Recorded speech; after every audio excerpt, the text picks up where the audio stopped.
Hello and welcome to episode 4 of the Northeast Corner. We have our maiden guest today, filmmaker Saul. How are you, my friend? I'm fine, thanks. Yourself? Yes, very well. As good as can be in the current climate, as we've just discussed briefly outside before coming into the our humble studio at the moment, shall we say. Um, yeah, man. It's difficult. It's strange times at the moment, isn't it? It's something. I mean, we've on the Northeast Corner, we've actually done an episode about coronavirus, but it's just been really out of place the last 16 months of how we've had to live life in that. And I'm hoping that we're turning a corner on it now, but I feel like we've been promised before that it's kind of U-turned and went back the other way. But hopefully we can see the light at the end of the tunnel. I was gonna say when coronavirus started, I didn't just finish it. I read it before, but are you familiar with the novel World War Z? Yes. Is that the one that got turned into a film? An abomination version of the film. It shouldn't have been called World War Z. If it was something else, it would have been a good film, but because they base it on something that was better. But how can I put it? The way the virus spreads in the book is the exact same way coronavirus spreads. And even the whole thing about people fleeing north, like when the English were coming up, is in the book. And the way everything. So I just read that as my corona guide. Just read the zombie novel and it follows everything. I have a manual right here. It's crazy though, because I try not to watch the news because it really is poison sometimes, but I think someone said, we now know that coronavirus is airborne, and I'm like, it kind of spread around the world last year. I kind of think everyone kind of knew that by now. Yeah. But yeah, anyway, that's not what we're here to talk about. Like I said, you are the maiden guest on the show, officially, because unofficially I've done the later episodes before this episode. But this one will be going out first. So you are the first guest on the Northeast Corner. I appreciate the time. I appreciate the time as always, man. And let's jump right into it. So how I kind of like to start off with guests is basically ask them about their early life growing up. And with you being a filmmaker, what was your first experience of film that made you want to take it up or knew that you wanted to pursue it? That's a bit of a weird one, because you normally when you hear about directors' biographies and stuff, everyone's like, I always wanted to be a filmmaker and stuff. But that's not always the case with me. I wanted to be 100 different things, and I only wanted to be a filmmaker when I was 14, 15. That's quite I wouldn't say late, because some people take forever to decide what they want to do, obviously, and there's nothing wrong with that. But usually when you hear people getting into film, it's usually around that 9, kind of 10 age. Same with music, any kind of form of art or media. But if I really had to put it where I kind of came into my head, even though I didn't want to be a filmmaker at the time, I'd have to say I was watching behind the scenes of Saving Private Ryan. Oh, man. And I was busy watching, and at the time, I think I wanted to be a soldier more than anything. But there was a scene, when on the behind the scenes, I was talking about Steven Spielberg's early childhood, when he used to do backyard films with his friends. And one of the tricks they did for explosions in the background is they'll dig a hole, have a plank balanced on the wood, have a bucket full of dirt. So when somebody runs, if you angle it right, jump on it, it looks like there's an explosion. Oh, right. Oh, no way. Yeah. So I was I didn't want to do it for film, but I was just I just want to do this while playing army outside. Yeah. So I dug a hole and stuff. And that was what I'd say my first, at least from what I can remember, experience of trying the creative craft. It almost triggered a reaction, even though it wasn't directly, I'm going to go into what you've done afterwards, but it piqued that interest of at least making you...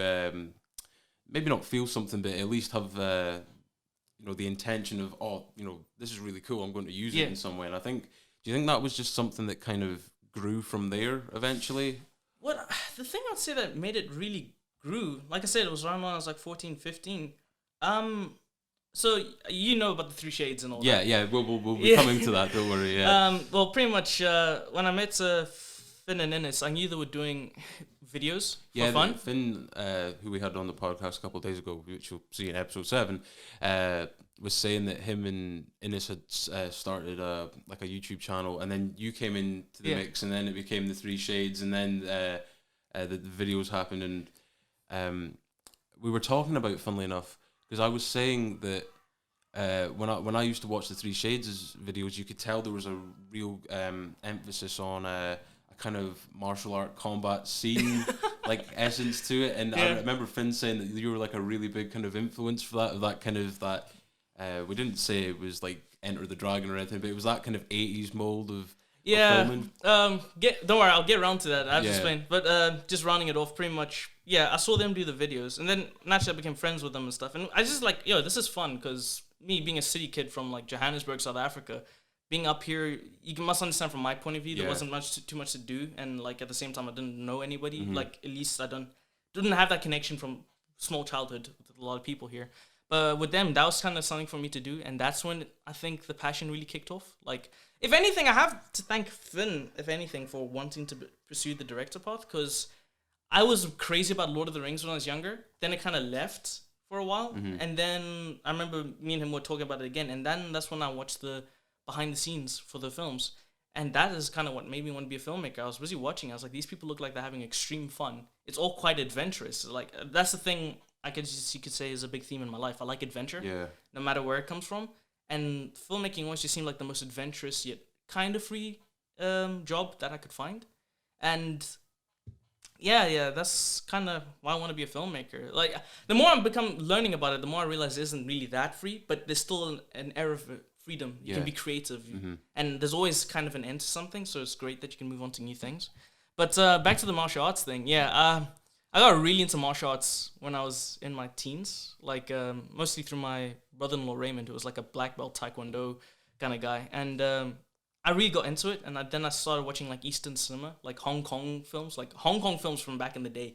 Fight scenes are amazing. Yeah. So you used to watch like these Jackie Chan behind the scenes things, and I was just like, why not? Let's just do it for fun and stuff. And that's where the crazy, how can I put it, cursed yet favorite child Mashu came in and stuff like that. It's crazy. Like nowadays, if they made a film like that, it would be all special effects, CGI, and all that kind of different stuff. Where like Jackie Chan was literally like running up walls and all the crazy stuff that they were doing in those films. Yeah. So we were talking about as well when you were in that kind of era of making those videos as well. You put one out there to Elliot House, the YouTube guy. That wasn't so much me, honestly, because even though we were Three Shades, it was Finn who mostly owned the channel. All right, and now and then he would release, and not really to, as much as we were kind of through this, sometimes he would release certain videos by himself there. Yeah. And I think the Elliot House one was the one he did. But to be fair, he was running the channel and stuff, and that's where we just wanted to do our content and stuff. It was a big, even though like maybe you and Ines didn't have as much input in that specific, but it was pretty crazy that he actually seen it and like reached out to us and stuff like that. I always find that pretty mad, because like that dude is like pretty, well, at least he was at the time, like really famous. Not like that's what it's about or anything. No, it's cool. Just like a surreal thing to do. But yeah, you mentioned obviously the change of coming from Johannesburg to an area like Murray. I would imagine that was not just a big culture change, but obviously, like you said, there was a lot of, I don't want to say leveling down, but like you said, when you're from a big city, it's just structured differently, obviously. So everyone's kind of on top of each other, and there's always things to do in that, because it's built around that because of the population, whereas here it's obviously more remote. Yeah. I mean, it's quite interesting. Like, admittedly, throughout my life, I've kind of been in different areas. Like, when I was really younger, I was trailer trash. Like, I actually lived in like those park homes and stuff. And then when I was 7, that's when we moved to the outskirts of Johannesburg.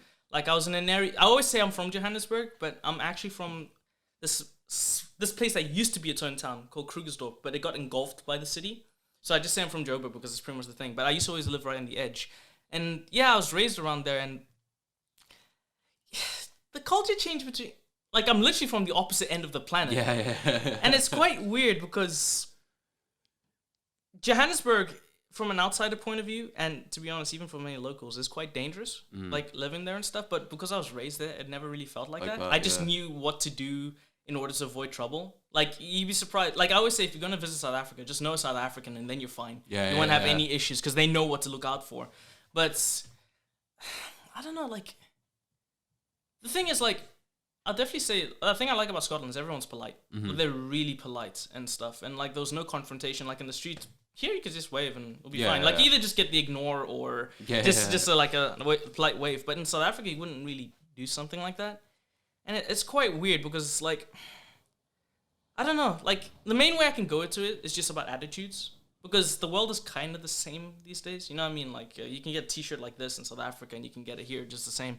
But the way I'd say the attitude is that South Africans, if you go to South Africa, and I'm not surprised a lot of people in the world see this, but we come off a bit grumpy. Yeah. And that's because South Africans are quite a direct people. Mm-hmm. So I guess you could say that was one of the different things when I came up here.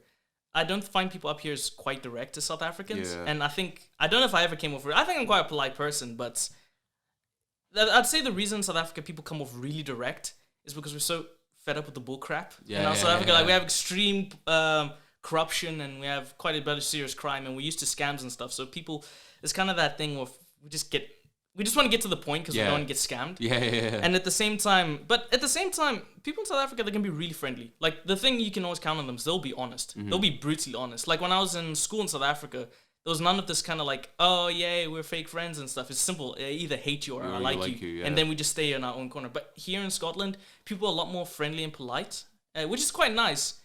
But, okay, yeah, here's the other thing. I'd say people in South Africa are a lot more positive, weirdly enough. But it's more of a survival mechanic. Mm-hmm. Like, you have to be positive because there's no government system in place to help. Like, here you got, for example, job seekers allowance and stuff. Yeah. You don't get that in South Africa. Mm-hmm. So if you're screwed. Yeah. But here, I'd say that kind of gives, like, a bit of a... Like a kind of it's weird. Downbeat tone. I don't know, like, because everything is safe, people are not as positive because you can be comfortable to be negative. Yeah, no, 100%. And that's the thing. So when I was up here, that was the thing that I'd say is a little bit off-putting, is that folks up here, they're not as positive as people in South Africa, but at the same time, it's more annoying because I know you guys have all the equipment and stuff here to do whatever you want. But then again, it's a big cultural thing. I don't think that was always the case in Scotland. Like, my father's Scottish, mm-hmm. and what he describes as Scotland back in, like, the 40s and 50s. Yeah. Like, my dad's really old, by the way. Like, he's approaching, I think his next birthday, he's going to be 80, so... Damn. So, but yeah, for me, that was the main difference I can explain. There's hundreds of small things, but unfortunately, I'll ramble on forever if we just go there. Yeah. I think you're right, though, in terms of the general concept of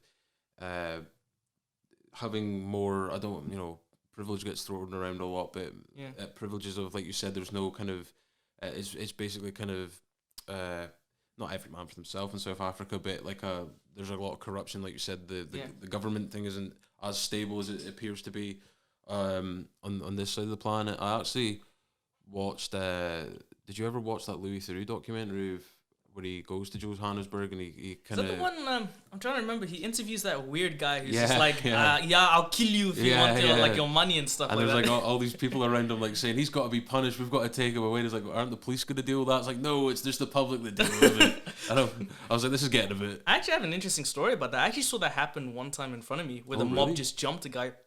It was like... Even though I'm from Johannesburg, I avoid the city center. It's just like, in South Africa, there's just places you go to and there's places you just don't go. Yeah.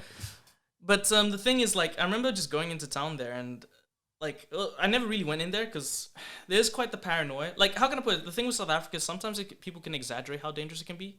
Mm-hmm. Because there's actually quite a lot of places you can walk and you'll be fine. It's just avoid certain times, avoid doing certain things, don't make yourself a target. But I was in the center of Johannesburg with my cousins and we're just there. And we started hearing this whistling, like, and people there, like, they wouldn't shout. You just hear these whistles. Yeah. And it's kind of like, it was a really crowded street and there's some stalls there. But then we just look in the distance and I was like, I just asked my cousins who are used to being in the city. I was just like, what is that? They found somebody tried to steal from the stalls and everybody's jumping him. So, like in the cartoons where you see this like mob just like going like that? I saw that with hundreds of whistles and it just went around the corner. Just like...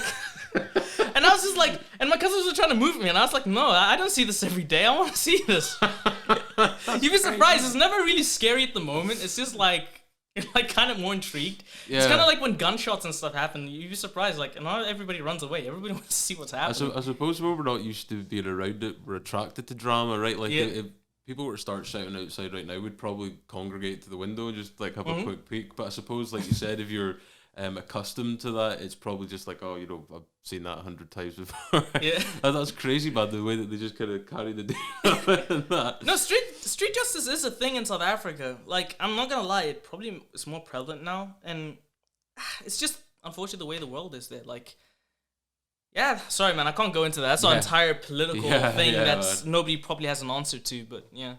Yeah, well, a brief insight into how it's going. So you get to meet Finn and Innes when you come over here and then you get into the Three Shades and you start doing those videos and it comes to a point of where you're about to leave school. I remember one of the last Three Shades videos I watched was the expectation versus reality with leaving school, where you usually come out of the community centre, it's all like brightly lit and stuff, and it's all about like hopes and dreams, and it just kind of cutting to like the bedroom of like comfort and like, you know, are we going to do this yet? Like, probably not. Yeah, that video, the more I aged, the more I realized like, holy crap, we kind of got that a little bit too spot on for like the case of most people. But I will say this, doing the Three Shades videos, I have to go back to high school. Like me personally, I'm not gonna lie, high school was not the greatest time for me. Mm-hmm. At the same time, though, it wasn't a terrible time for me, because I'm not gonna lie, another thing I did like about Scotland, moving over here as the African kid, I was a little bit of a celebrity for a short time, because not people weren't used to that. So for me, like high school experience, it wasn't super exciting, but at the same time, it wasn't bad. Like I never got bullied or anything. It was just kind of, eventually you just kind of like, I just want to get out of here. Yeah. You're just not motivated. But if I could go back in time, I'd want to motivate myself more. But one of the best classes I ever took in high school was media studies. And I think that's influenced. Finn also took that. I think for the first year, I had to repeat it a little bit again, but came off with good grades at the end. That's the one class I enjoyed. Yeah. And it was in that one where they just taught us about the themes and like the morals of like, it wasn't supposed to be just filmmaking, but we did focus on films a lot. Like we watched James Bond. I watched Skyfall like 10 times over and over again. I know that movie inside and out because we had to study it. And Casino Royale the following years. It's like, oh, geez, MGM, Barbara Broccoli. Like I know learning all that stuff. But the beauty of media studies was that I really love the whole psychology around film. Like the way that it is kind of a form of brainwashing. No matter what medium you see it, there's always some kind of either it's a positive brainwashing or a negative brainwashing. And I'm not gonna lie, that doing it also, like how you said, you don't really like the news too much. Yeah. But that's very correct, because every news has an agenda. Yeah, no matter which company it comes from, there's always some kind of weird agenda. But I'd say that actually influenced the Three Shades videos as well. Like the way, like you said, the leaving school one. Like you can tell pretty interesting stories through it, like that can relate to everyone. And that was kind of like something where, at the time, we were just looking at, like, we knew people who left school, and we knew that they weren't really doing anything. So we're just like, oh, crap. So it was kind of something we knew that was going to happen, that there's this giant excitement when you leave school, and then it just kind of slams down on you. You're just like, oh, fuck. Yeah. Oh, sorry. Sorry. It's good, man. Yeah, you can bleep that out. But, yeah. No, I'm not going to lie. That one I'm kind of proud of, because it's just, like, how it hits. Yeah. It's just like... And I think it shows that, like, even though it's... I don't mean this as a disrespect, but it's not the most edited, effects, explosive moments. When it just goes to show that any kind of, film or media or art can connect with someone, like you said, whether it be positive or negative, right? And sometimes can be correct to the actual situation. So my next kind of question off of the back of that is, so this is around probably 2015, 2016 time. Yeah. We've already spoke to Finn about this, but I want to kind of get I don't want to say your side, because it sounds like there's a massive fallout and no one's speaking anymore. So you and Finn did I would say a 9-month travel period, basically, to different continents on the planet in that. And we were talking about how long you had like kind of saved up for it, because it was something that you had planned kind of in advance of knowing that it was not the last chance at free time, but realizing that down the road, obviously, there would be studying, employment, and all that gets in the way of doing something like that. So to do it at that point right there, fresh out of school. So we'll start off, I believe Finn said the first plane was from Inverness straight to Canada, and there were some issues getting into Canada. So Lord, yeah. That was a nightmare part. Yeah, you're right. Spent quite a time saving up for it, and overall, I want to say traveling the gap year was cheaper than we thought. Like, it actually was way cheaper. But either ways, when we approached Canada, admittedly, a majority of it is my fault. I will take blame for this part. There was this one part on the papers when you go into Canada. You have to do a declaration. Like, so you have to say, before you can actually travel to these countries, you have to have a certain amount in your bank account. Yeah. Mm-hmm. So the thing is, I thought that's what the tick on the thing. I didn't know it said you had that amount on you. Yeah. So that was a mistake. Yeah. So it's kind of like made me look like a drug dealer, so like transporting money. So I did the mistake of taking that, but it was worded weirdly and stuff. But it wasn't just us for doing ticks like that. There was a lot of other people, and Canadian customs are rough. It's meant to be really strict. Yeah, but like it's unnecessarily like almost abusive rough. Like you feel like you're going into like a prison camp or something. We went there and they take you to this like dim room and the guards are really unfriendly. Like they will like shout at you. There was this one person there who was actually saying like, you guys are pretty horrible. This is one tourist, and they just started screaming and yelling at him. It was really uncomfortable.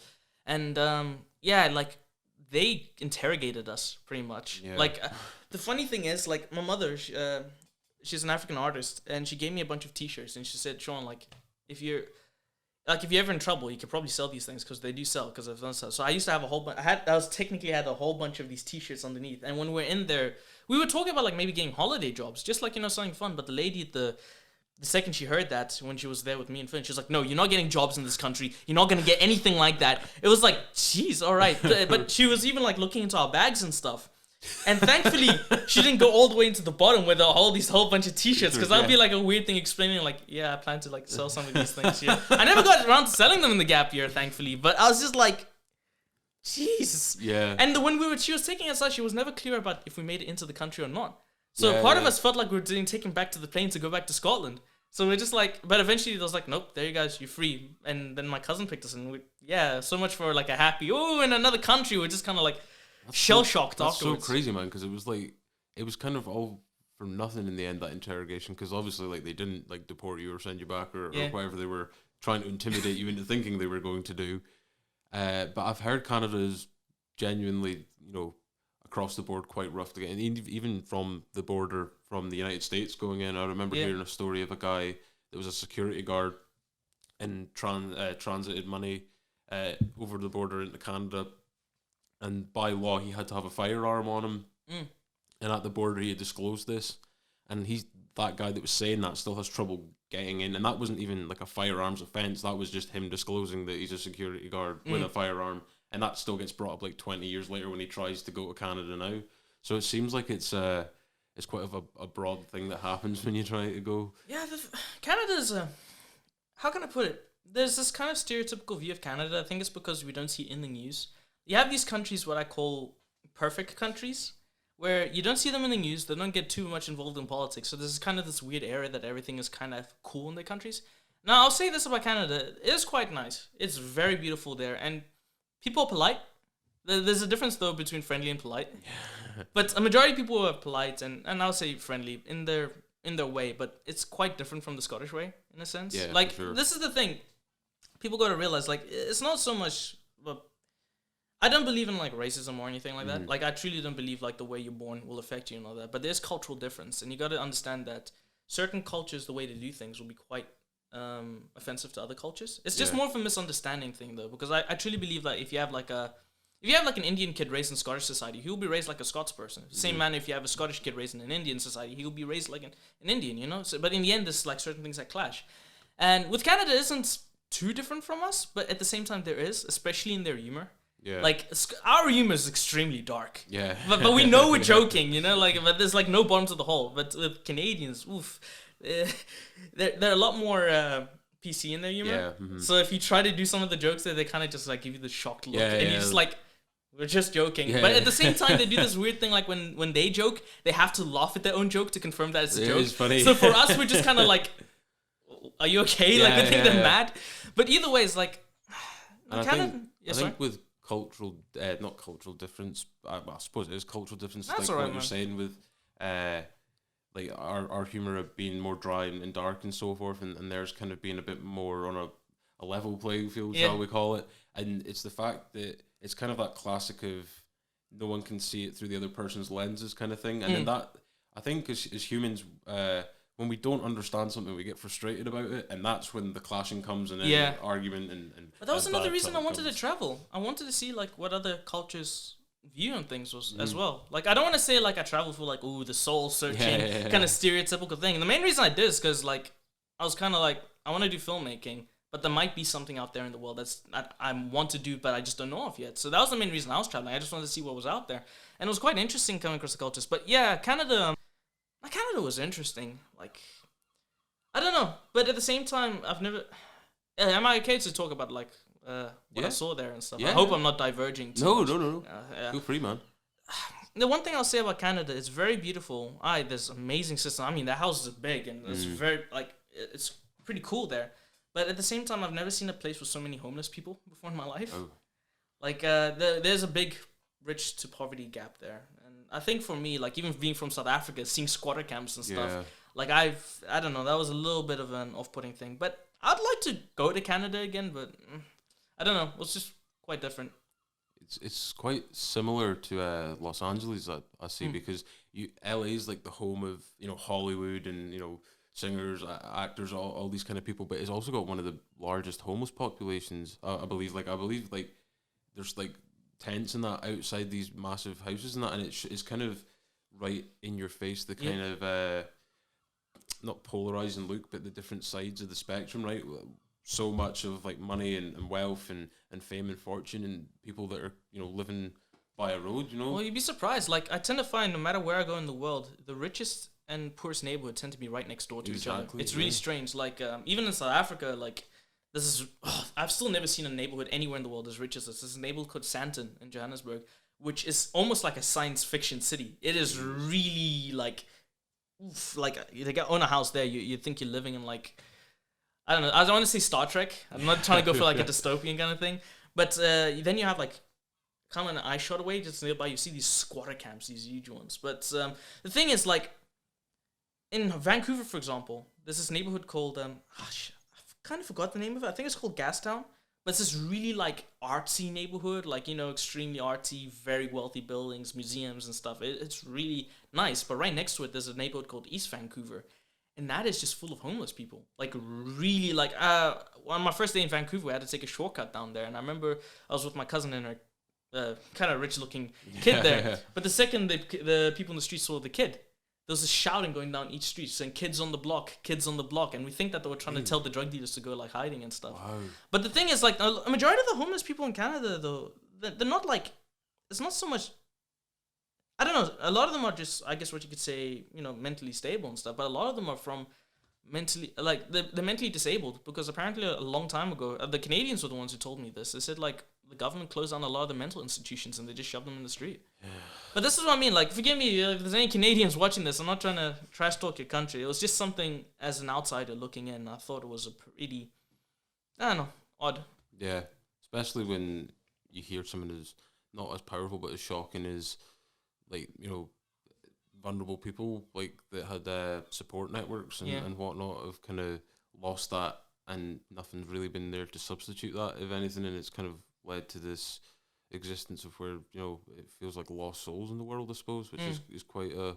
But the reason I'm mainly bringing this up is just, it's more about just trying to see things with the eyes open. Yeah. That's the big part of me traveling on the gap year, because especially being from South Africa, there's a lot of horror stories about South Africa, but I know that they're weirdly exaggerated, even though there's an element of truth. And that's the thing, it's just like, no matter where I went in the world, I wanted to see, like, what it actually is like there, Yeah. So, you stayed with some family within, and then you moved on to hostels for a bit, Finn mentioned, in Canada. Yeah. Did you get any work over there at all, or that whilst you were in your time? No. Just free. I was scared of that security guard lady giving me a spanking, man. No. Like, man. I mean, we did find, in a sense, after Vancouver, we did something called Workaway. And that is pretty much you work for someone for free and they give you housing and accommodation. Yeah. It's supposed to be like a fun thing for travelers. Don't do it. I highly recommend don't do it, because it's honestly an excuse for slave labor. Yeah. Like, not everybody follows the rules, and everybody who did that for was dodgy, like really dodgy. Except for the person in Brazil. Mm-hmm. Sorry, spoilers, yo. You're gonna. Yeah. But the person in Brazil was pretty cool. But the two we did for in Canada were dodgy. Yeah. Really dodgy. Like, that is like an adventure story on its own, man. Oh, but yeah. Anyway, if you are watching from Canada, peace. I like you guys. Please, I honestly, I enjoyed my time there. I had more happy experiences than anything. So moving on to, you went from Canada to Brazil from that point. Yeah. And Finn actually told me this when he first got back, which I found quite funny, but I brought it up to him when we were speaking the other day, and we were talking about that one of the workaway things that you did was, actually it was a Swedish guy who spoke fluent English and Portuguese also, I believe, he said, and you were working on something for him or working for him or something along those lines, and he actually invited you to just chill out at his son's Brazilian Jiu-Jitsu birthday party, which blows my mind because that was our first day in Brazil as well. Yeah, exactly. Like I was just like, one normal day, please. But like the fact that it went from Swedish dude that speaks fluent English and Portuguese, son having a Brazilian Jiu-Jitsu birthday party was like, if you could give me a million guesses of what goes down in Brazil, I would not be picking that. No, but that's the amazing thing about traveling. Like I said, I went traveling for adventure. And so I thought it was like, okay, we're not exactly going to get the Far Cry 3 experience here,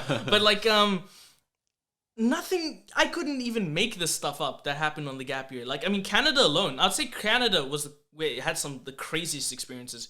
Brazil was just like really surreal. Like, but, which is strange because it probably gets portrayed as the opposite way around, right?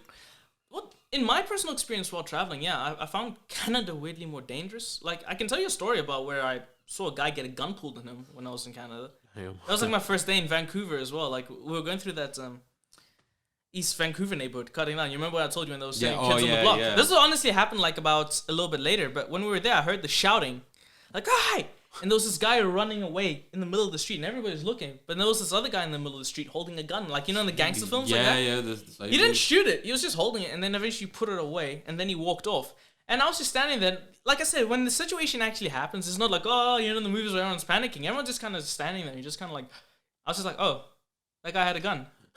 Okay. Like, even as in South Africa, I never saw anybody get a gun pulled on them. And we're supposed to be more dangerous. That's what I mean, like, the certain stereotypes of certain parts of the world, and it's just really weird, like, when you get there and you realize, like, oh, okay. Like, for me, Brazil was quite safe. Yeah. But I don't want to downplay the violence and weird stuff that happens there. It does happen. But I'll say this about when you're traveling. A majority of the people, I'd say about a good 85 to 90% of the people that I know who actually got in trouble, got themselves in trouble. Like, a lot of them. Like, otherwise, if you just follow your common sense, like, very simple things, like when you're in another country that has a reputation for extreme drug crime, don't look for drugs. Yeah. Simple things like that. But you'd be surprised at the amount of people who don't follow that. Like, I have another crazy story. Like I said, I have hundreds of stories, man. But either ways, I'll let you take the lead. Otherwise, I'll go on for hours, man. So, I spent ages, like, the one thing that stuck in my head is, like, Brazilian Jiu-Jitsu birthday kid party for kids. Like, I didn't get it because nothing says happy birthday like getting caught in, like, an armbar or something like that. But I got another story involving a birthday party. Same people as well. Okay. Like, that was the one birthday party, all right? So, when we were approaching Brazil, the guy in there, like, I'd never been to Brazil before and stuff, so the guy who contacted us on the workaway thing, he's like, you guys minding buying, like, a bunch of chocolate? We actually want to give it to the kids of the favela here. And, that sounds like, kind of nice charity stuff. Okay, that's pretty cool. So would this be the favela party that Finn might have referenced? Don't worry, I think it may be the same one, but we buy all this chocolate thinking like we're going to like this nice charity thing to give it away, right? Like, these kids must be poor. They probably never get any chocolates and stuff like this. It went to some fat kid's birthday party who was in the favela. Like, it just went into his chocolate cake. And so we're just like, kids in favela. Like, this is the thing. Like, I will say, like, I understand this coming from South Africa as well. When you see these squatter camps, these shanty towns, like, like the adverts up here, when you see them, it's like, like, I'm pretty sure there's some really horrible ones, like, especially, like, in Ethiopia and stuff. Never been there, but that's where they usually should. Like, you have these ones where the kids are starving, there's flies in the eyes. You'd think the same thing would be in the South African squatter camps, but I've driven past squatter camps loads of times. And I've seen guys in nice business suits, Rolexes coming out of it and stuff. And how could I put it? It's kind of one of those weird things that sometimes if you live in an extremely area that's supposed to be real poor, you can get away with tax pretty well. Like, for example, like houses, squatter camps, you can't tax that land. You can't do that. People save a ton of money. Yep. People are smart, man. They just build up stuff. Some people know how to manipulate things in their favor. Yeah, definitely. I mean, I don't blame them. It's survival in a sense. But it's kind of the same thing from now. The favelas I went to, I actually ended up in a few of them when I was in Brazil. They weren't the worst. I've heard horror stories of these, like, crazy ones where the gang lords are there and shooting everything up. Automatic weapons and that. Yeah, but the favelas we went to were weirdly nice. Like, the especially, I will say this, of all the countries I went to, Brazil was my favorite. And that's just mostly, I'm more of a people person. Like, Canada, for example, was extremely beautiful. Canadians are nice and all that, but Brazilians were extremely friendly. Like, you saw them, you could befriend them anywhere. I mean, of course, now and then you'll get the odd, an asshole or something, but, like, majority of them were so nice. So yeah, this that fat kid's birthday party was something else. Like we were supposed to be like helpers there, Yeah. and that was another weird cultural thing I learned there. Like apparently Brazilians are naturally very flirtish. Mm-hmm. Yeah, guys, yeah, Brazil, yeah, go there. But it was weird because me and Finn were quite just see what you restrained. did there. I was like, wait, what's he doing? No. Like I didn't really like mine when I was traveling. My purpose was just traveling. I didn't really want to hook up. Plus, a bit of my background, I'm quite a religious Christian person, so I believe in like not doing too much stuff. But either ways, like when we were there, it was weird. Like the older ladies, they thought me and Finn were gay because we weren't flirting with them.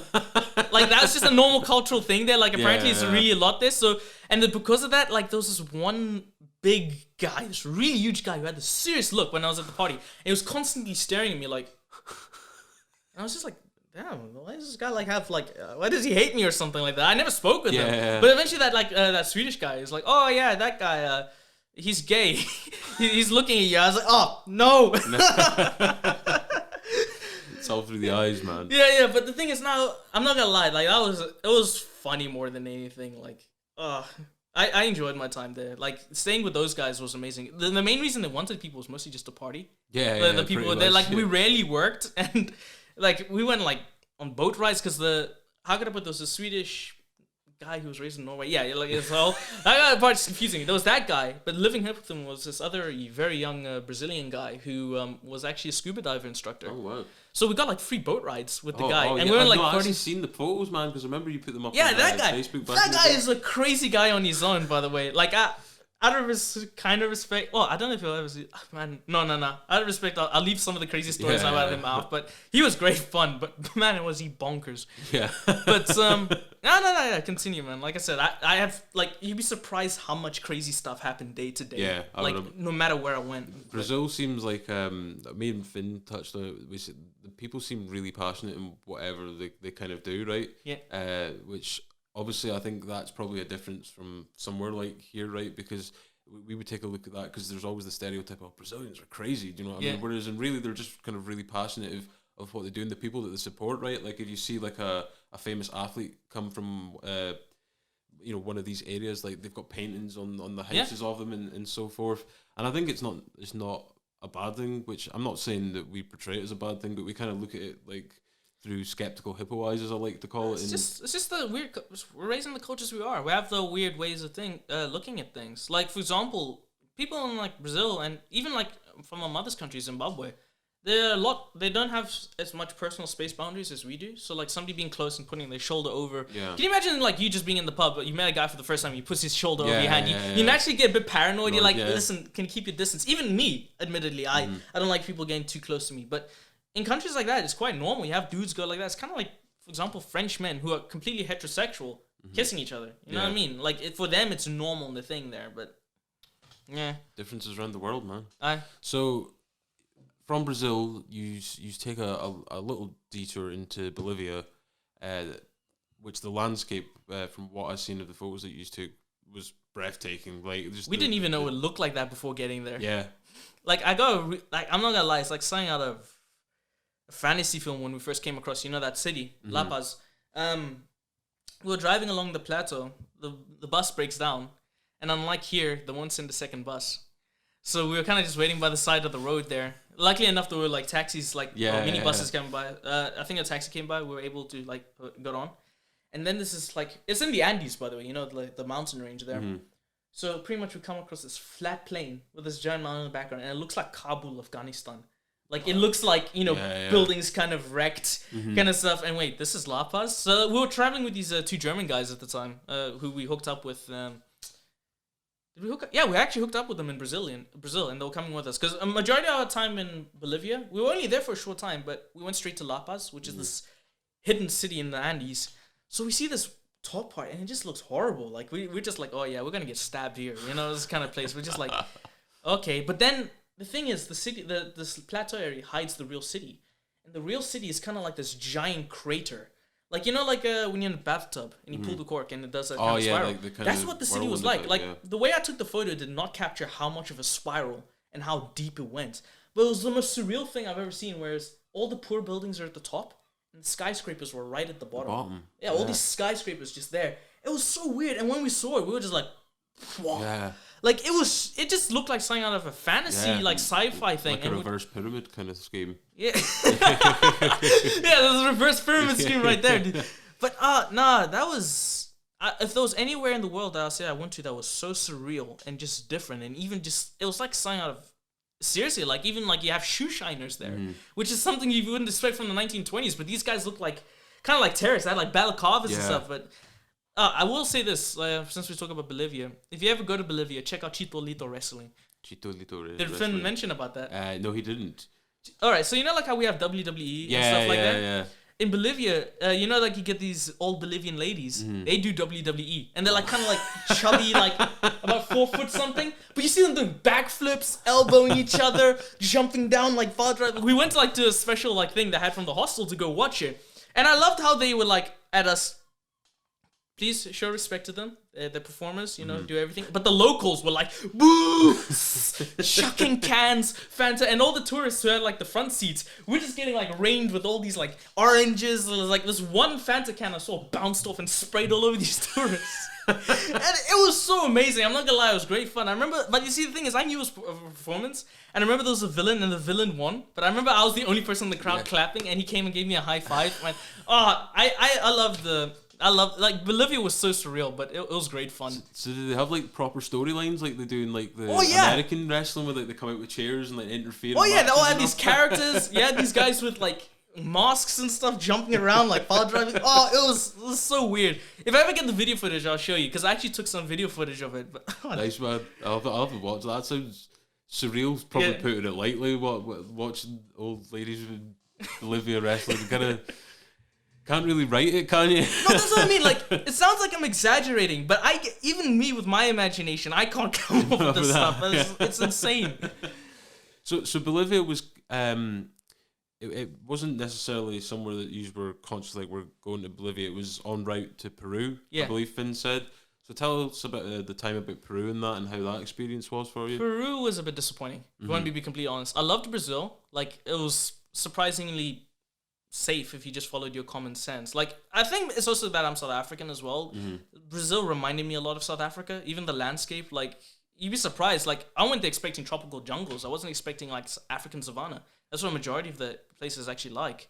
Bolivia, though it was surreal, people were friendly. And this is the strange thing. Bolivia is like the poorest country in South America. But people were generally polite, very friendly.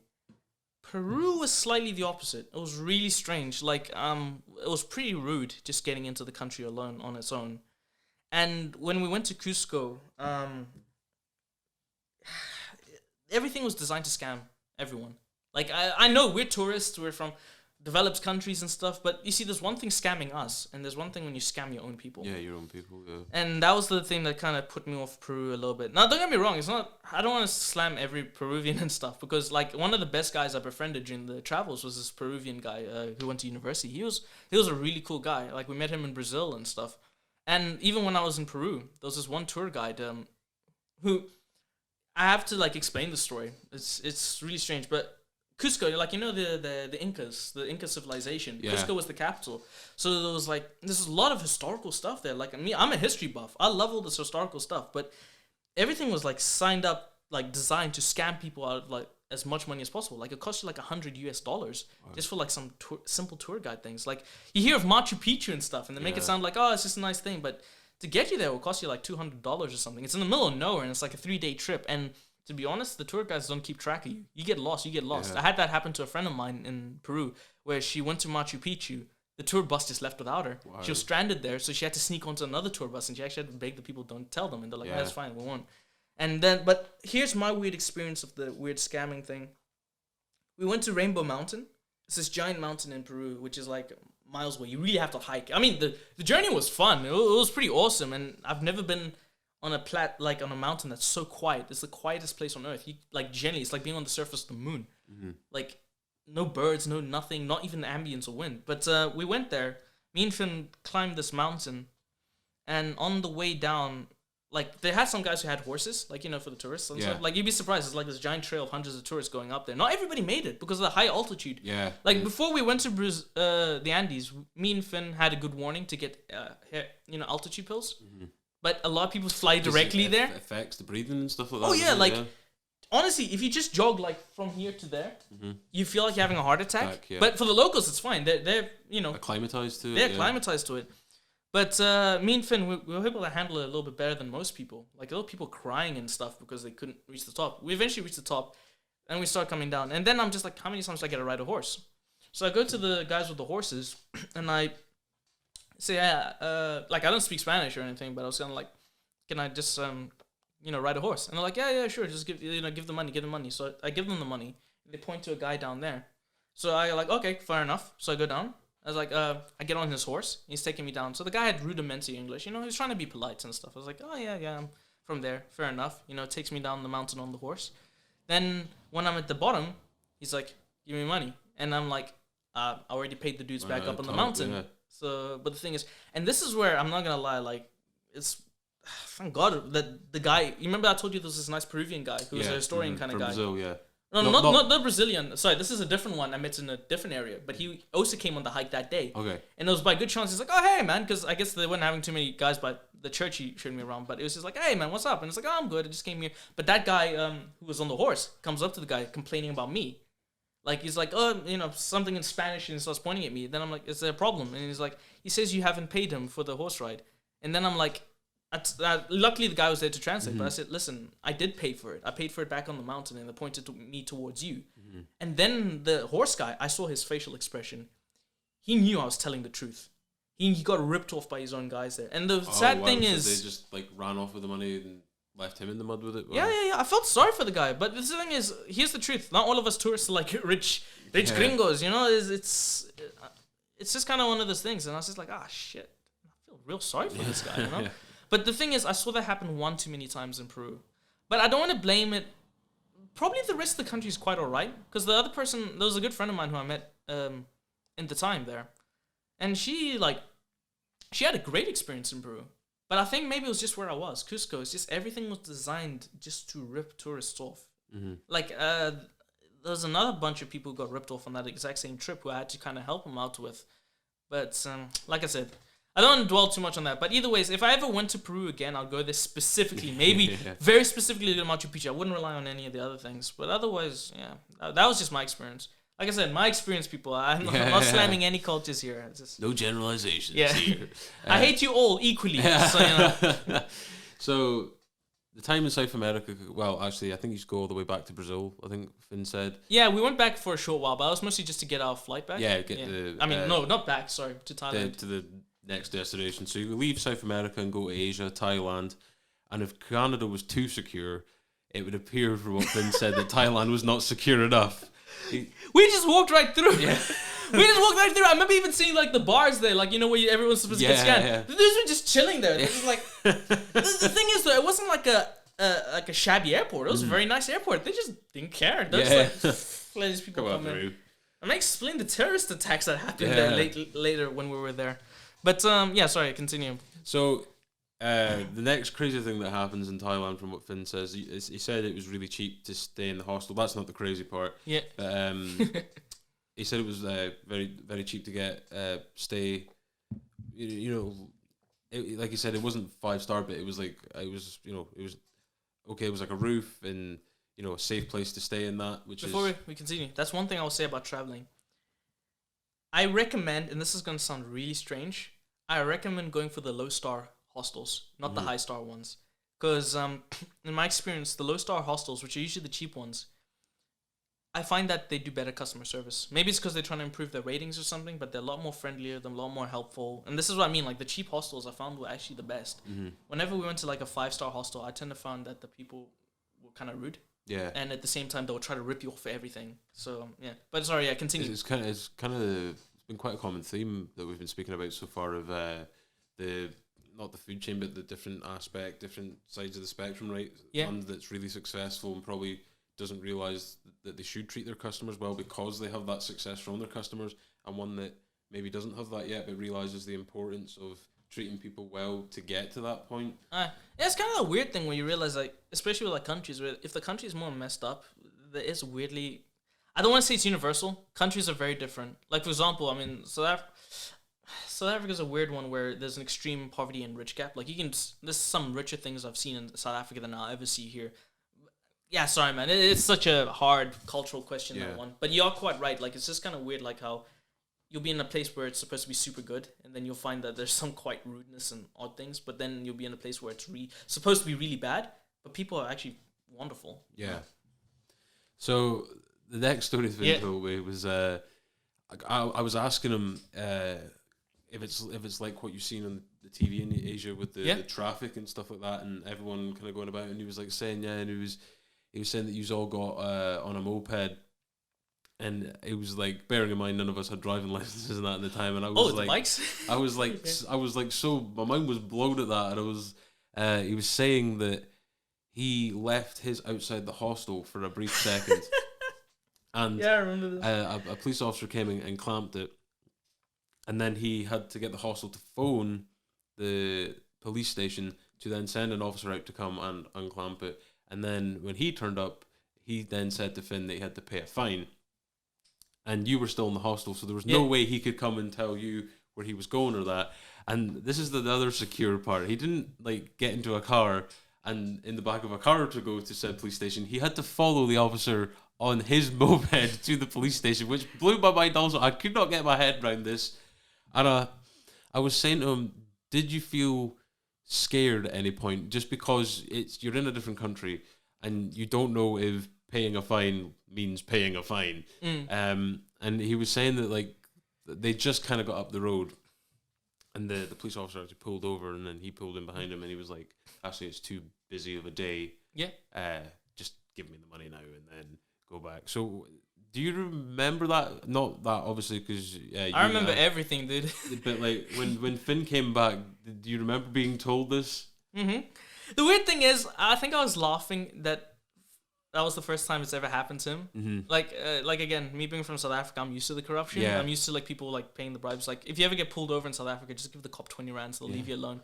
But with Finn, that was his first. No, that cop took a bribe. Yeah. He definitely took a bribe. That's nowhere in the world does that officially.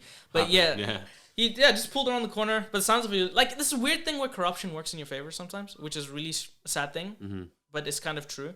But Finn just gave him the cash, and because they know lots of tourists ride the bikes there without mopeds and stuff. It's just kind of one of those things where they're just like, explain. I'm not gonna lie, a lot of tourists actually crash the bikes. They're the ones who messed that up. But I remember when he was telling me this, I kind of just burst out laughing. Like I was just like, hey, you're fine in the end. And I was just like, I'm not surprised it happened in Thailand. Like, I don't know.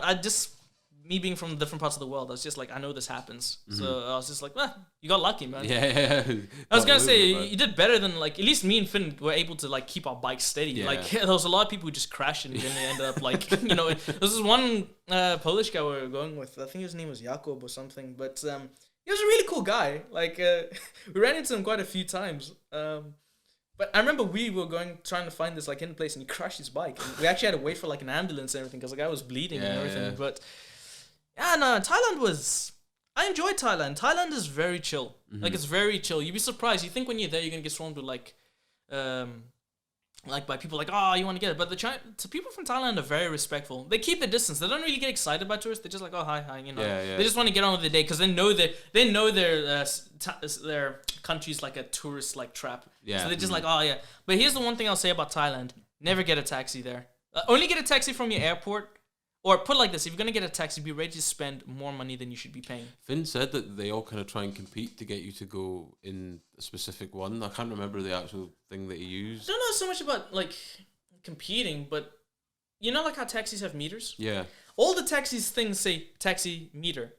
But if you actually go to them and say, do you use meter? They'll tell you to, like, piss off. Mm-hmm. Like, the rest of the Thai people are awesome, but the taxi drivers are the worst on the planet. They are extremely rude. Like, really rude. And I wouldn't recommend... And how can I put it? Because we were like on a budget traveling and stuff. Like you could just tell when things are tourist traps. You know, all these. Whenever you see these vlogs and these tourist videos, like, oh yeah, I'm on this traditional kind of thing. Oh look, like you get those tuk-tuks in Thailand. I avoided them with a passion because I knew they were tourist traps. I know they'll go out of the way to like, hey friend, you want to experience the Thailand experience. Well, that's not even the Thailand experience. You're trying to scam me from a whole bunch of stuff. I could take the bus way easier. Like all these things. I think this is why, again, we avoided so much trouble when we were traveling. We just we just blended in. We were just like, we're not trying to go for that crazy experience. I mean, we went for our own crazy experience, but it's just avoid all those touristy things. You'll save so much money. You'll realize that the local things are way cheaper. Yeah. But the taxi drivers are the worst. I honestly recommend just using Uber if you're in Thailand. Like that was my first time ever using Uber. We had to go to get our papers extended so we could stay longer. But the Uber is great. Yeah? Yeah. Is it just the same kind of setup as how it would work? Anywhere else, yeah. Just contact the guy and that works. I'm not advertising Uber, but go on my loyalty Uber. But no, Thailand was amazing. Like it was really chill. Did he tell you about Chiang Mai when we went up there? Yeah, I think he did, but refresh my memory. Oh, don't worry. This is where he ran into the corrupt cop and stuff. So there's Bangkok, which is like the capital. Really rushed. That's city life, but I'm not gonna lie, has the best cinemas on the planet. Like they have like these kind of like 3D kind of cinemas and like spray you with water and stuff. I never got to experience that part of it, but the best part of it was like only like the equivalent of £3 to get a ticket. Wow. Like, and this was like the most super richest like thing, and like popcorn only cost like £1 kind of 50. Yeah. Can you imagine that in this country? Can you imagine the popcorn being cheaper than the actual movie? You have to use like half your savings to get like a good feast at the cinema these days. But oh man, Thailand, I love Thailand for that, and it was surprisingly safe at times. I'm not gonna lie, street life could get a bit smelly at times, but street life was pretty awesome. And then, but Chiang Mai was quite different. Chiang Mai was like their spiritual center, like a Buddhist kind of spiritual center of Thailand. And this is if you want those, yo man, I'm a traveler experience. You go there. So we went to Chiang Mai, which is like we actually didn't go down to the beaches and stuff. We went further up, like closer to the borders of like Cambodia and like I think Myanmar is on the other one. But pretty much we went to Chiang Mai.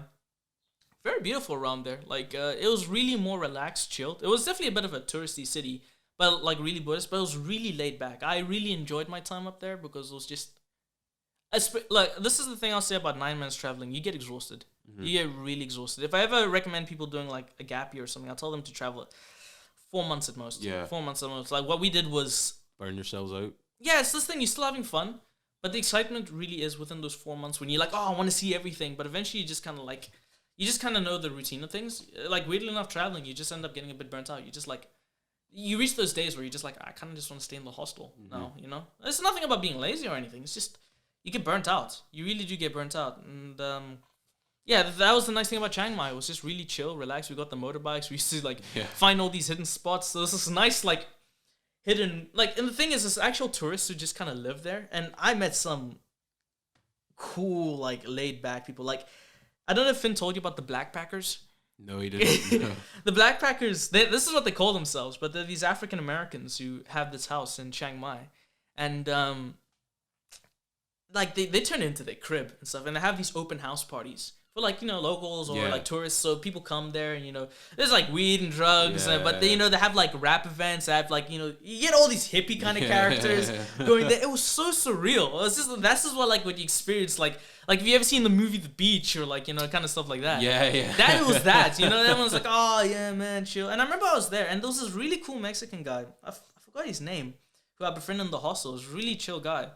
And I think he's from the USA, but he was like quite a Latino guy, and he was quite an interesting guy, very intelligent, and I used to chill with him, and he was the one who quite introduced me to the Blackpackers and stuff. And the Blackpackers was this, besides them having the open mic events, they're not racist, these guys, but they had these interesting, like, kind of like African kind of centric, like almost kind of like a, kind of like how you're doing the podcast and stuff. They were just like that, and it was pretty interesting. I got invited one night to just like give them my own like kind of thing, and it was just so weird, I was just not used to this kind of stuff. And I remember being there, and I personally don't do drugs and stuff, but I remember there was this big guy, a really charismatic guy.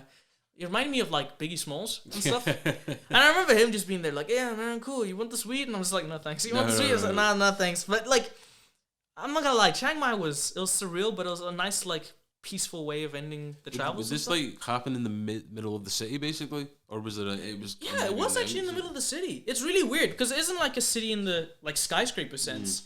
Think of like Inverness in a weird kind of sense. It's kind of like that, but even Inverness city center is more busy than that. But like, no, Chiang Mai was pretty cool. Like, if you just want like somewhere nice to like chill, relax, and not get hassled too much, I highly recommend Chiang Mai. And it was quite safe actually. That's why we were like speeding around on bikes and stuff. You must remember, I still don't have a license. Yeah. And I was speeding down the highway and like bikes and stuff. Heck, I didn't even really know how to ride a bike until then.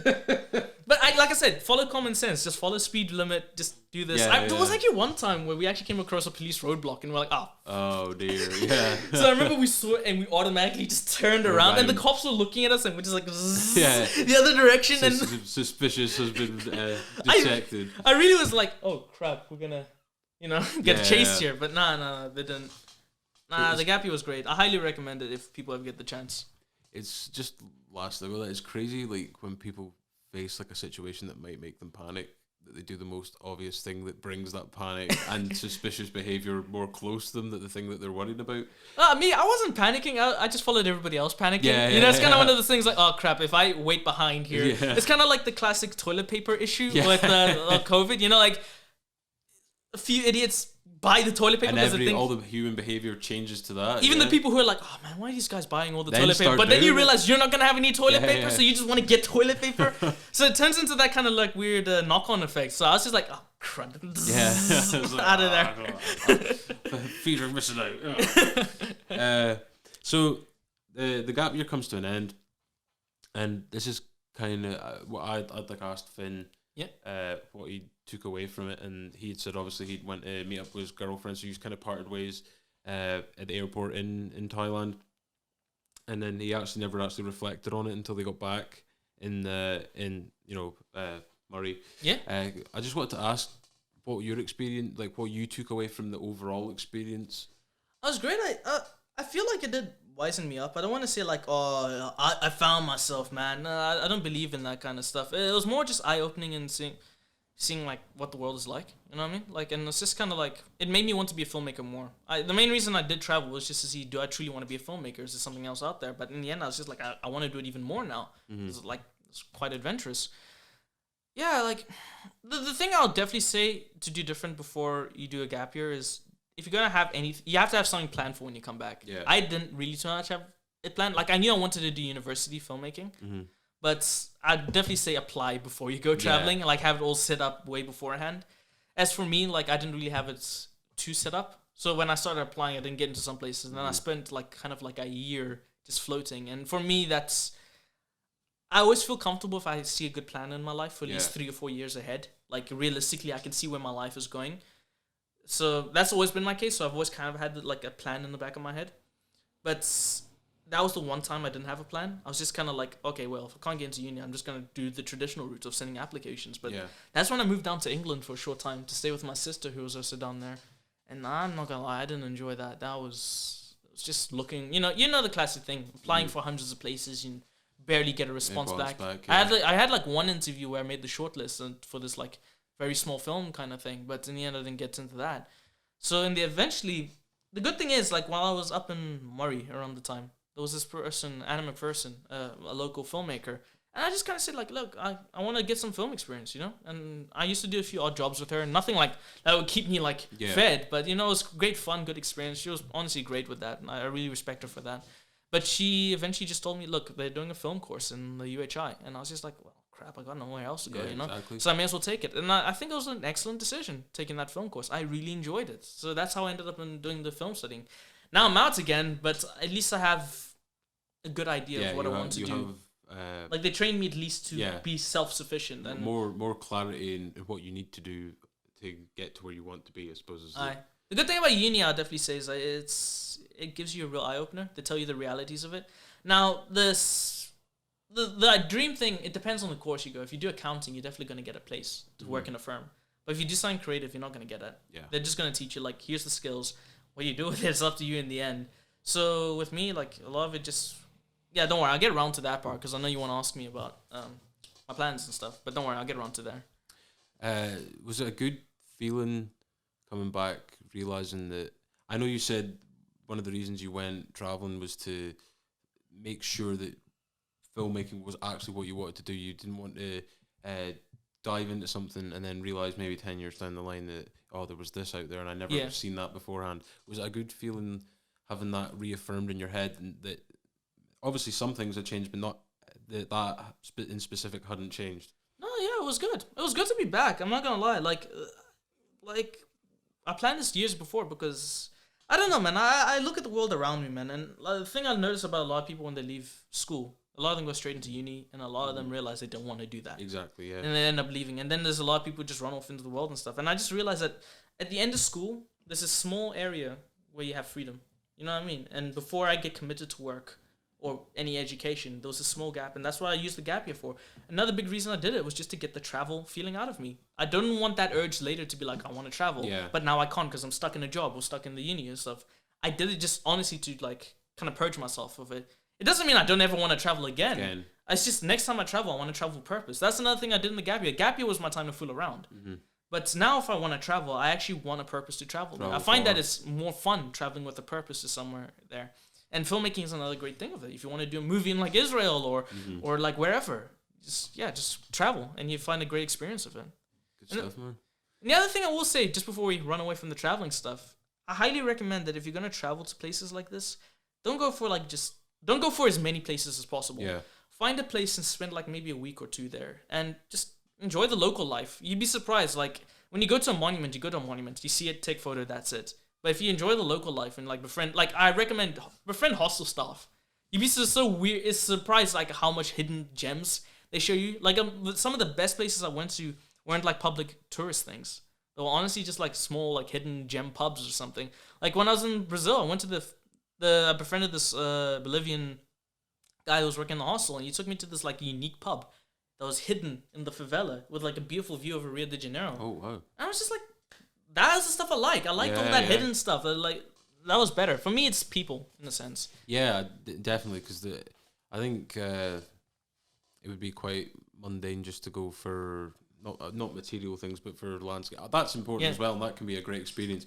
But obviously, having social contact with others can also be very open the mind and that. Yeah. I'm a big fan of that. So no, fair enough. So you come back. Like you said, you've gone into uni, but during time as well, you especially with the last year, you've made a couple of projects, and I thought we'd touch on that. Yeah, fair enough. So I've actually watched all your films, but I actually watched them all again last night in preparation for this. No, fair enough. In chronological order. So the first one that I seen on Afro Scott Productions was Kyle the Can, The Revenge. Tell me how this idea came about. All right, so I've actually made a lot more films that I haven't actually put out. Like the way I'm trying to approach is that it's kind of like how you going with this podcast and stuff. You want to try to get it as nice as possible. Same with my films. There's a lot of filmmakers out there, but let's be honest, there's a lot of shit. Sorry, my language. There's a lot of crap films out there. And the thing is, you kind of want to try to stand out from that. It's not being rude. It's not like having like an ego or something. The truth is, you want to put out what you think is your best content. Yeah. Now, with Kyle, like before I did films that I'm quite happy with, but on a professional kind of level, no, it wouldn't really do too well. Kyle the Can was one that if I could go back in time, I got to be honest, and if I had more options, I wouldn't put it up. Mm-hmm. Even though I know people enjoy it, but it's just in a technical level, coming from a filmmaker's standpoint, there's a lot of issues with it. But Kyle the Can, The Revenge is actually a sequel. I have another version. When my very first film I did when I was in uni was just Kyle the Can. And it was an idea I had way before being in uni that I wanted to do as a short film. But I shortened it even more for uni. And it's a story about this guy in the post-apocalypse. He's alone, but because he's alone, he ends up making friends with a tin can. Mm-hmm. And the whole thing of it was, again, thanks to Media Studies, it was a metaphor about how when people are alone, because at the time I wasn't staying in Inverness, I wasn't like in the student area. Yeah. I was staying in my own flat, and it was pretty much an exploration of like when people are by themselves, they kind of retreat into their own minds. Like you kind of have imaginary friends in a weird kind of sense. I'm not saying like everyone goes bonkers, but there is that kind of weird sense that you retreat in yourself, and people you kind of feel like there's nothing really out there. Mm-hmm. But in the end of the thing, it turns out there is a girl out there, and because of that, he ends up leaving the character. This is the setup for Kyle the Can. This is why he wants revenge. Yeah. Pretty much, when you realize there is somebody out there for you, you kind of just leave that imagination and stuff behind. So that's what the first one was. It was kind of like my own weird Wilson version. So like it was just supposed to be like a little light kind of thing.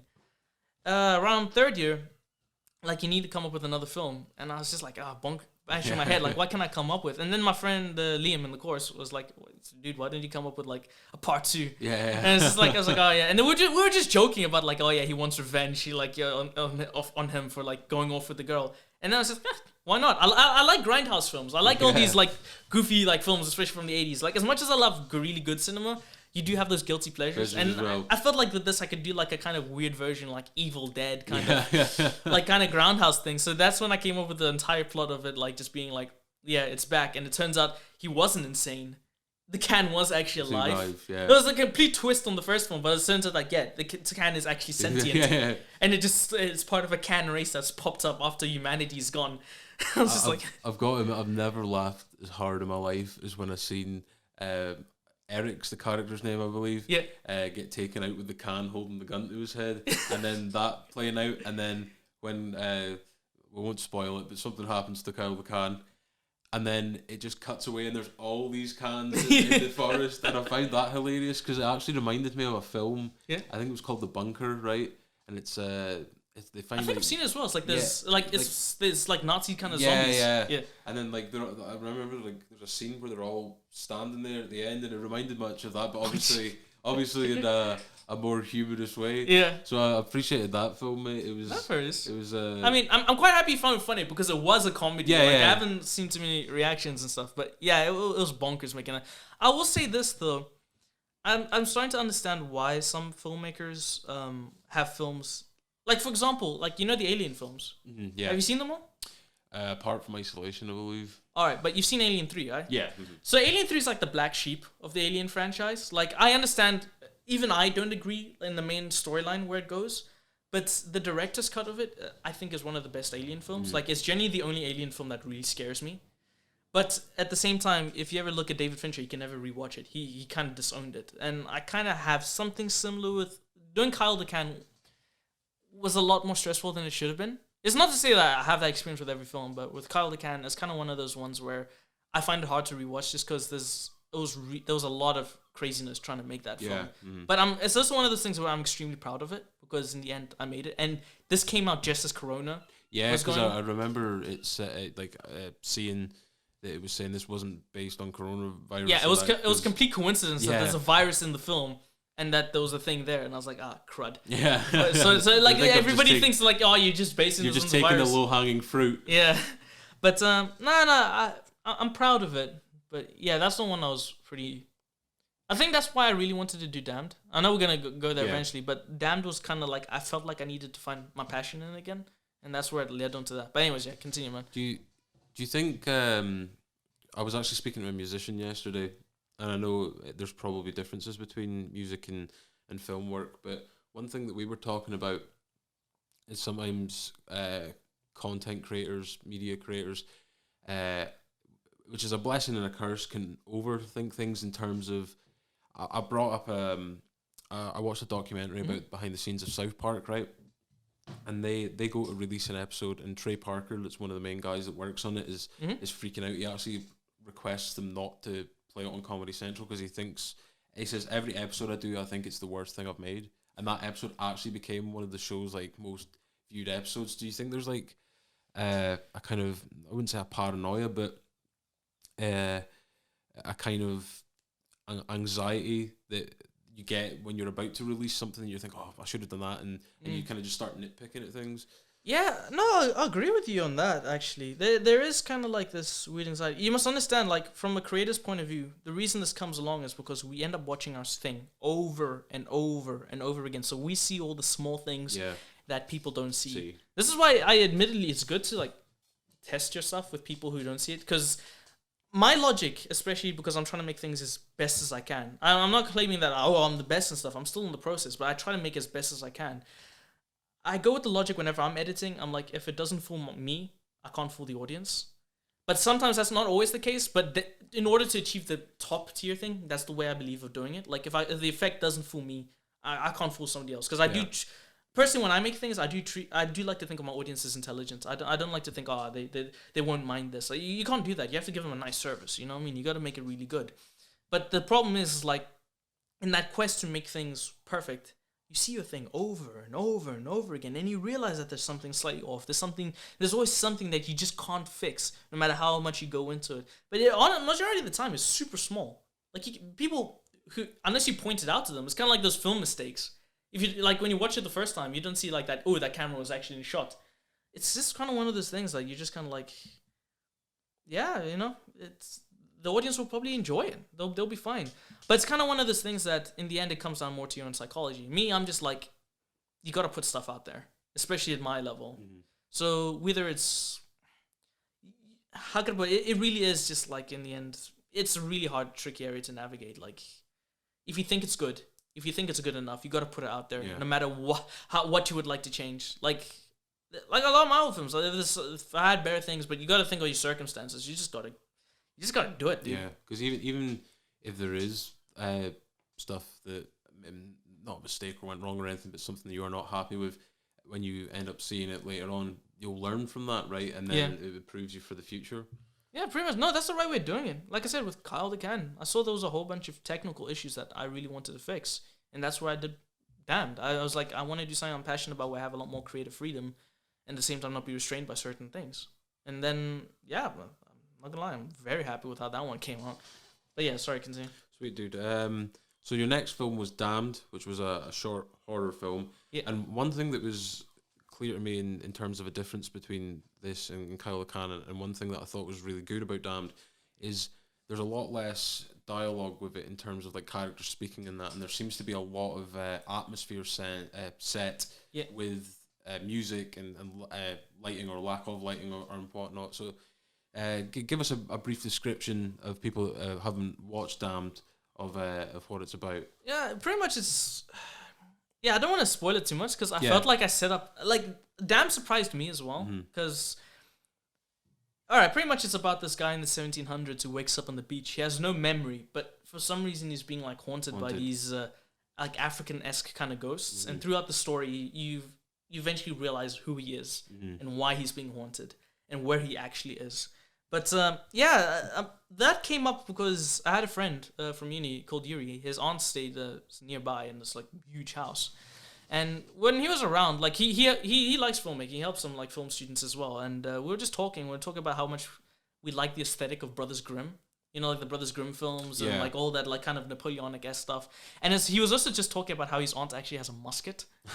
So I was just like, like I'm a history buff, so I was like, the second I heard muskets, like I don't care what we make, as long as I get my hand. It was like a proper rifle musket. Yeah. I just need to film something with it. So the entire structure of the story was just built around. I was like, okay, how can I make something that's kind of good? Like we can just use two people, and can be like really entertaining involving this musket. So we came up with this entire like, he gave the ideas. I mostly had to structure the whole story and stuff. But that's where the idea for Damned came. It was just like, all right, let's do this, because at least then like I said, I like telling kind of messages. Like, I'm a big fan in telling, like, world building and just telling a bit of an interesting story, as long as somebody comes off with something from the film. But, that's when we came up with the plot for Damned. But the sad thing is that his aunt ended up giving that musket to the police. So, but this was when we were already in production, before I even got my hands on it, and she gave it to the police and they destroyed it. So I was like... Monsters, man. I was like, why? A musket! A musket, dude, from the actual 1800s. So in the end, I had to buy that flintlock, you see. Yeah, but luckily enough, that flintlock looked real enough. Yeah, it did. So that ended up filling that place out. But no, Damned was fun. The thing about filmmaking is, you must understand, it is stressful. Mm-hmm. But this is why you have to enjoy it. There's something I call stress, and then there's good stress. So pretty much, stress is like I worked in Walkers and stuff. That's bad stress. You know what I mean? Like you're somewhere you're not happy. You're getting like yelled at and stuff. That's just bad stress. You're not gonna have. Sake. But if good stress is something where you're doing something you're passionate about, but you naturally come across challenges. Yeah. That's good stress, because at least even though you're stressing out, you're doing something you're passionate about, and in the end you're solving it. You know what I mean? Like it's something you don't mind. And that's another reason I want to be a filmmaker, man. I honestly want to work at something that I enjoy. I can't go my whole... Like, I know a lot of people in life, they say get a high-paying job, retire early. Mm-hmm. I don't agree with that. That just seems miserable. Like, spend a good chunk of your life just being miserable working, and then all of a sudden, just spend your life doing nothing for the rest of it, even though you have all this money. I'm like, no, I want to do something I'm passionate about. Like, I pray that when I'm even 80, I'm still making films. Yeah. Like, I still want to be doing films until, like, hopefully the day I die or something, Like, I enjoy it. I want to be passionate about it. And that's why, like, With them, was another thing of doing. It was just getting the passion back. And I enjoyed it. I really did. I enjoyed painting myself up. And funny thing is, I know that's in real life, that scares the daylights out of people. Yeah. I mean, it's one thing to do a film. Like, you can do a film that's either scary or not. But I painted myself, and I remember I was busy looking around Yurizan's place, and those people who lived in the back. And the first thing they see is this white covered, shirtless, me just walking there. And I just saw, like, out of it. But then, like, the person's husband, I think it was, came around the corner also to look, but even he was just, like, backing up. And I was just like, relax, guys, I'm just filming something. And there's just kind of that pure shock in their face. They're like, yeah, cool, you know? But, that was great. In my opinion, Damned is still the best thing I've made so far. Mm-hmm. Like, I'm surprised by it. And it has actually done good things for me, so... am I right in thinking it was up for an award? Not so much an award, but I have entered into several film competitions, but that's the thing. I entered into this thing called GMAC Shorts. Yeah, that's what I said. And the thing about it is that it's not so much of a competition, but they constantly do things where they can show short films, but mine was like the first film they showed. Mm. So that's like a big honor. I'm like, oh, all right, sweet. This started off with something nice to start off with. And I'm not gonna lie, that was great. That was the first ever kind of no, not the first ever. There was this 1 minute thing I entered in the past, which wasn't too great, but you entered one with the 3 shades as well. Actually, I forgot to mention. Oh yeah, I forgot about that one. Yeah, that one was a while ago, but nothing really came from that in a sense. And yeah, I can't say too much about that, even though it was a fun one to make. But yeah, just going back to the GMAC thing, like, no, that was great. Like, I had so many people like asking me about it, like, and all the things, and I was just like, yeah, this is awesome. So I've entered into several more competitions, and I want to see how well it does, because somebody did contact me about it. I can't go into too much detail about that, unfortunately, but let's just say good things are coming from that one I did. And that's what I mean, like, whatever I want to release, I want to, like, I've kind of put myself in the hole right now. Mm-hmm. Damned came out way better than I was expecting. Like, even for me, it looks like it has a big crew behind it. Mm-hmm. Now I need to just constantly make better and better and better. And that's, it's quite the challenge, because I've made another film since Damned, but even I admit that it's not as good there. But there's also good things coming from that one, but I can't release that publicly, unfortunately. So it kind of makes me look like I'm not making anything at the moment. But the truth is, I just can't do it if I want to stay in good relations with the things around that. Is that something that affects your own mind? You know how you were saying that there's a kind of level you've set for yourself now with how happy you are with Damned. Can that... It can be a good thing, right? But can it also be a curse? And comparison is kind of... What's that famous saying? Like, comparison can take confidence from anyone or something like that. Yeah, it's kind of one of those things where I don't want to compare everything to it. So whenever I look at Damned, I try to look at what worked. Mm-hmm.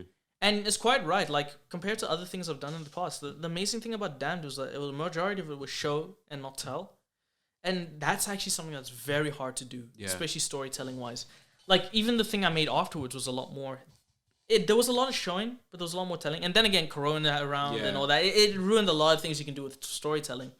But it's more just studying... You know, like you said, you make something, you see what worked, what didn't work, and trying to improve it. The main thing is just audio. Yeah. In the end, like, I think I've perfected literally everything else except audio. And that's why I need to get, like, mics and stuff. Yeah. I'm going to steal these afterwards, by the way. We can set you up. No, but it's just, like, that's the main thing. And especially now since I'm out of uni, like, the lack of resources and stuff there, I'm going to actually have to, like... I am trying to... My main goal is to make a living from filmmaking. Not just to do it as a hobby. Anybody can make a movie. Making money from it is a completely other thing. So it's more about... Not so much about working hard, but it's about working smart. Mm-hmm. So, like, if I'm going to make something, I need... Whatever I make next has to benefit me. Whether it gets me more work or if it's, like, beneficial financially in any kind of way. And that's the very tricky part. Like, I'm still learning. Like, I will say the one thing the filmmaking course only covers so much. They're really good at teaching you how to do the craft, but the business around filmmaking is a completely different beast. This is why it's kind of like why remakes are being made. I'm starting to understand it more and more about why we're not getting as many good films out now and just constant remakes. But anyways, yeah. There's a scale and a balance, right? I'll refer to the musician I was speaking to yesterday, who was saying that, like you said, with being like miserable at work, he was working for work's sake, where he wanted to work for enjoyment, which is kind of what we're touching on here. Yeah. But he said he also seen, when he was around certain music scenes and stuff like that, was people that had got there's a famous quote of don't let failure get to your heart and don't let success get to your head. And he was saying that like he would see people kind of maybe blow up on Spotify or get and then them become too entrenched in that side of things, and then it kind of became more about to be fair, I think it's kind of part of the human makeup. I don't think any of us are immune to it. We all have to be aware to it. I'm very what's the word I'm looking for? I'm very sure of this idea of power in any kind of form can corrupt the human mind of some sort. It comes in many forms, social status. Like for an example, I used to be like really, really, really overweight, right? And I lost I've lost like 200 pounds now. But I remember on the way down, people would say to me, and that's like, "Oh, you've lost weight in that," and then I would eat something bad that night. But it was because I'd got that kind of compliment or confirmation that I was doing something good, that I was like, "Oh, I can take that off." Whereas I suppose if someone says that about anything, or you get money from something, or you see it all the time. Like if someone goes from an extreme of, let's just say someone goes from an extreme of poverty to a very quick extreme of really big wealth, you see a lot of people crumble under that kind of pressure because they've never had that, and it's there. There's another quote that I like to reference of absolute power corrupts absolutely, but absolute powerlessness does the same. And I think it's like a scale that we're always trying to balance out. So that's what you said, balance. Yeah, it's trying to find that, and I'm not gonna lie, it is hard trying to find the balance, especially in the film kind of craft when I put it around that. Because, like I said, I made something afterwards, and I'm just finding it's just trying to balance it out, Yeah, sorry, continue on that.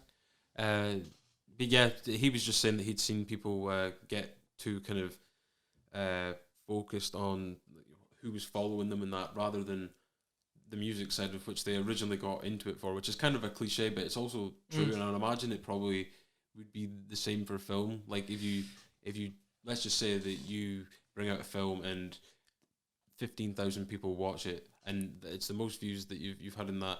And like even with me, like when the podcast was getting likes on Facebook or something as frivolous as that, I could feel it being like me checking it a bit more, and then like me kind of having to remind myself like that's not what I'm doing it for. I'll enjoy having like discussions with people, and obviously when my co-host is here and stuff like that.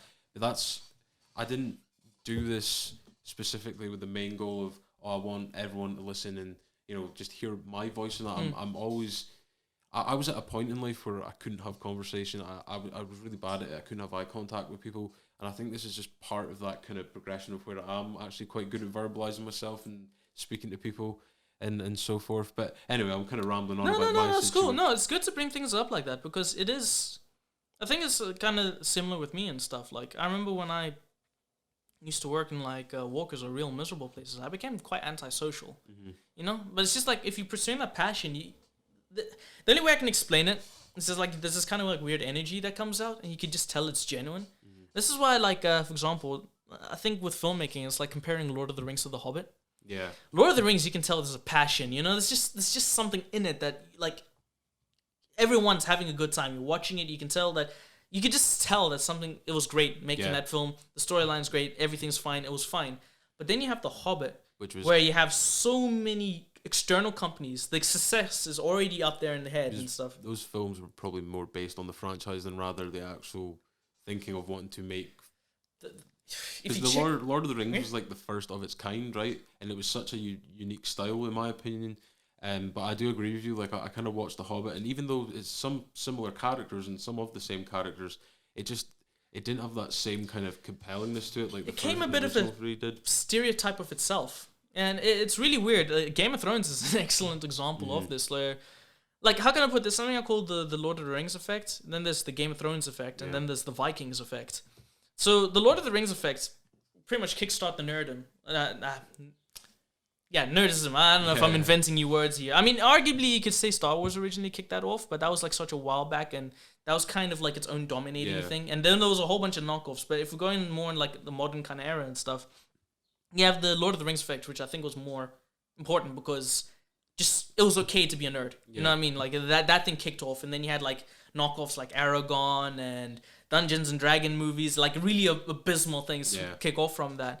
But it's thanks to that the Game of Thrones effect could eventually happen, because that nerdism was there. But then you have the Game of Thrones effect, and then you have like every other show trying to be like Game of Thrones. But don't worry, I'm getting around to like how it rips itself off. But there's also this effect with Vikings.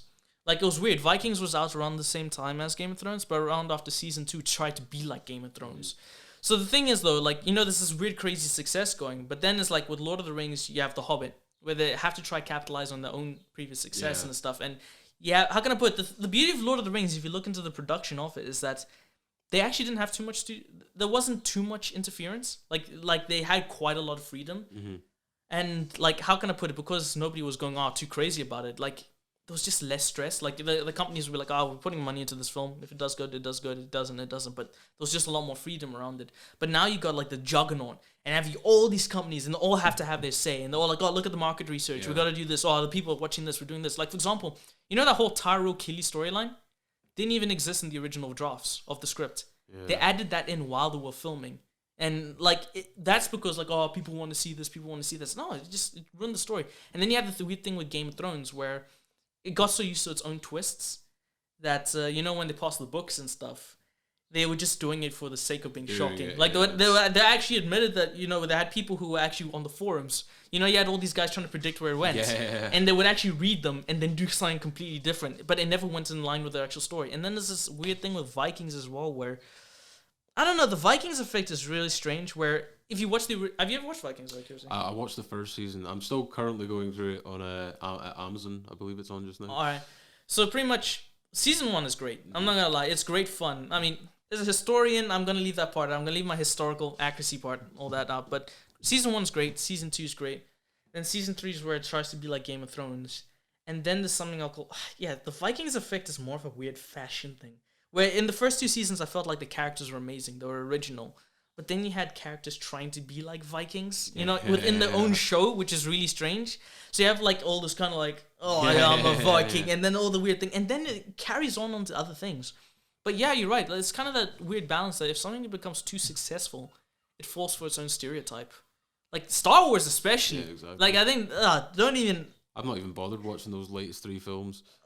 Don't like people come to me and like, I've been to the cinema and I just can't believe I watched that. I was like, told you, man. I was like, you can't remake the remakes. You know what I mean? Like, it's like this happened already. And like, even though I still kind of enjoyed the episode 1, 2, and 3, I didn't think they were as good as the originals, but I still thought, I was like, I still enjoyed those films. But they were original, those things, you know what I mean? Like, say what you want, some of them were boring and stuff. Like, I'm not the biggest Star Wars fan, admittedly. I actually have my own grievance against the whole industry around that.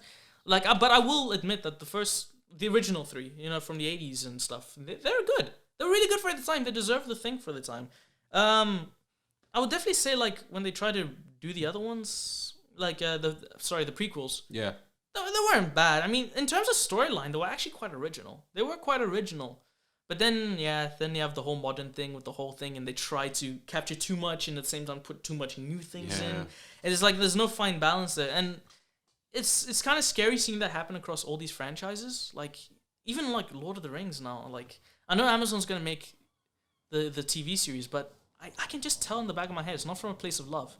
Like, all these franchises, when they started off, there was always a passion, a love to portray these things, Like Star Wars, like George Lucas wanted to do his own thing. I know there was like the agenda of selling toys around it, but there was this own kind of philosophy kind of thing they wanted to tell. Lord of the Rings, Peter Jackson loved the books and stuff. He really wanted to tell a really good adaptation about it, good storyline and stuff. Game of Thrones, pretty original and stuff.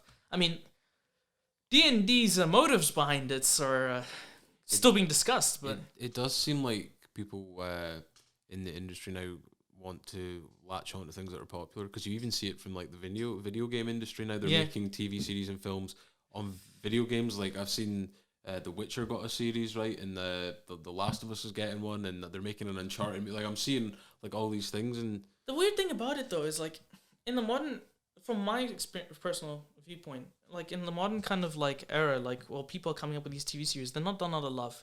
There's definitely a studio exec who's, of course, they're trying to be money grabbers. Yeah. But the scary thing about modern day ones, and don't worry, anybody can have like an opinion on whatever political subject they want, but there's kind of more the scary thing about putting your political agendas behind it more than actual storytelling. Now, don't get me wrong, like every storytelling has like a motive or like a message behind it, and sometimes they are politically motivated from the beginning.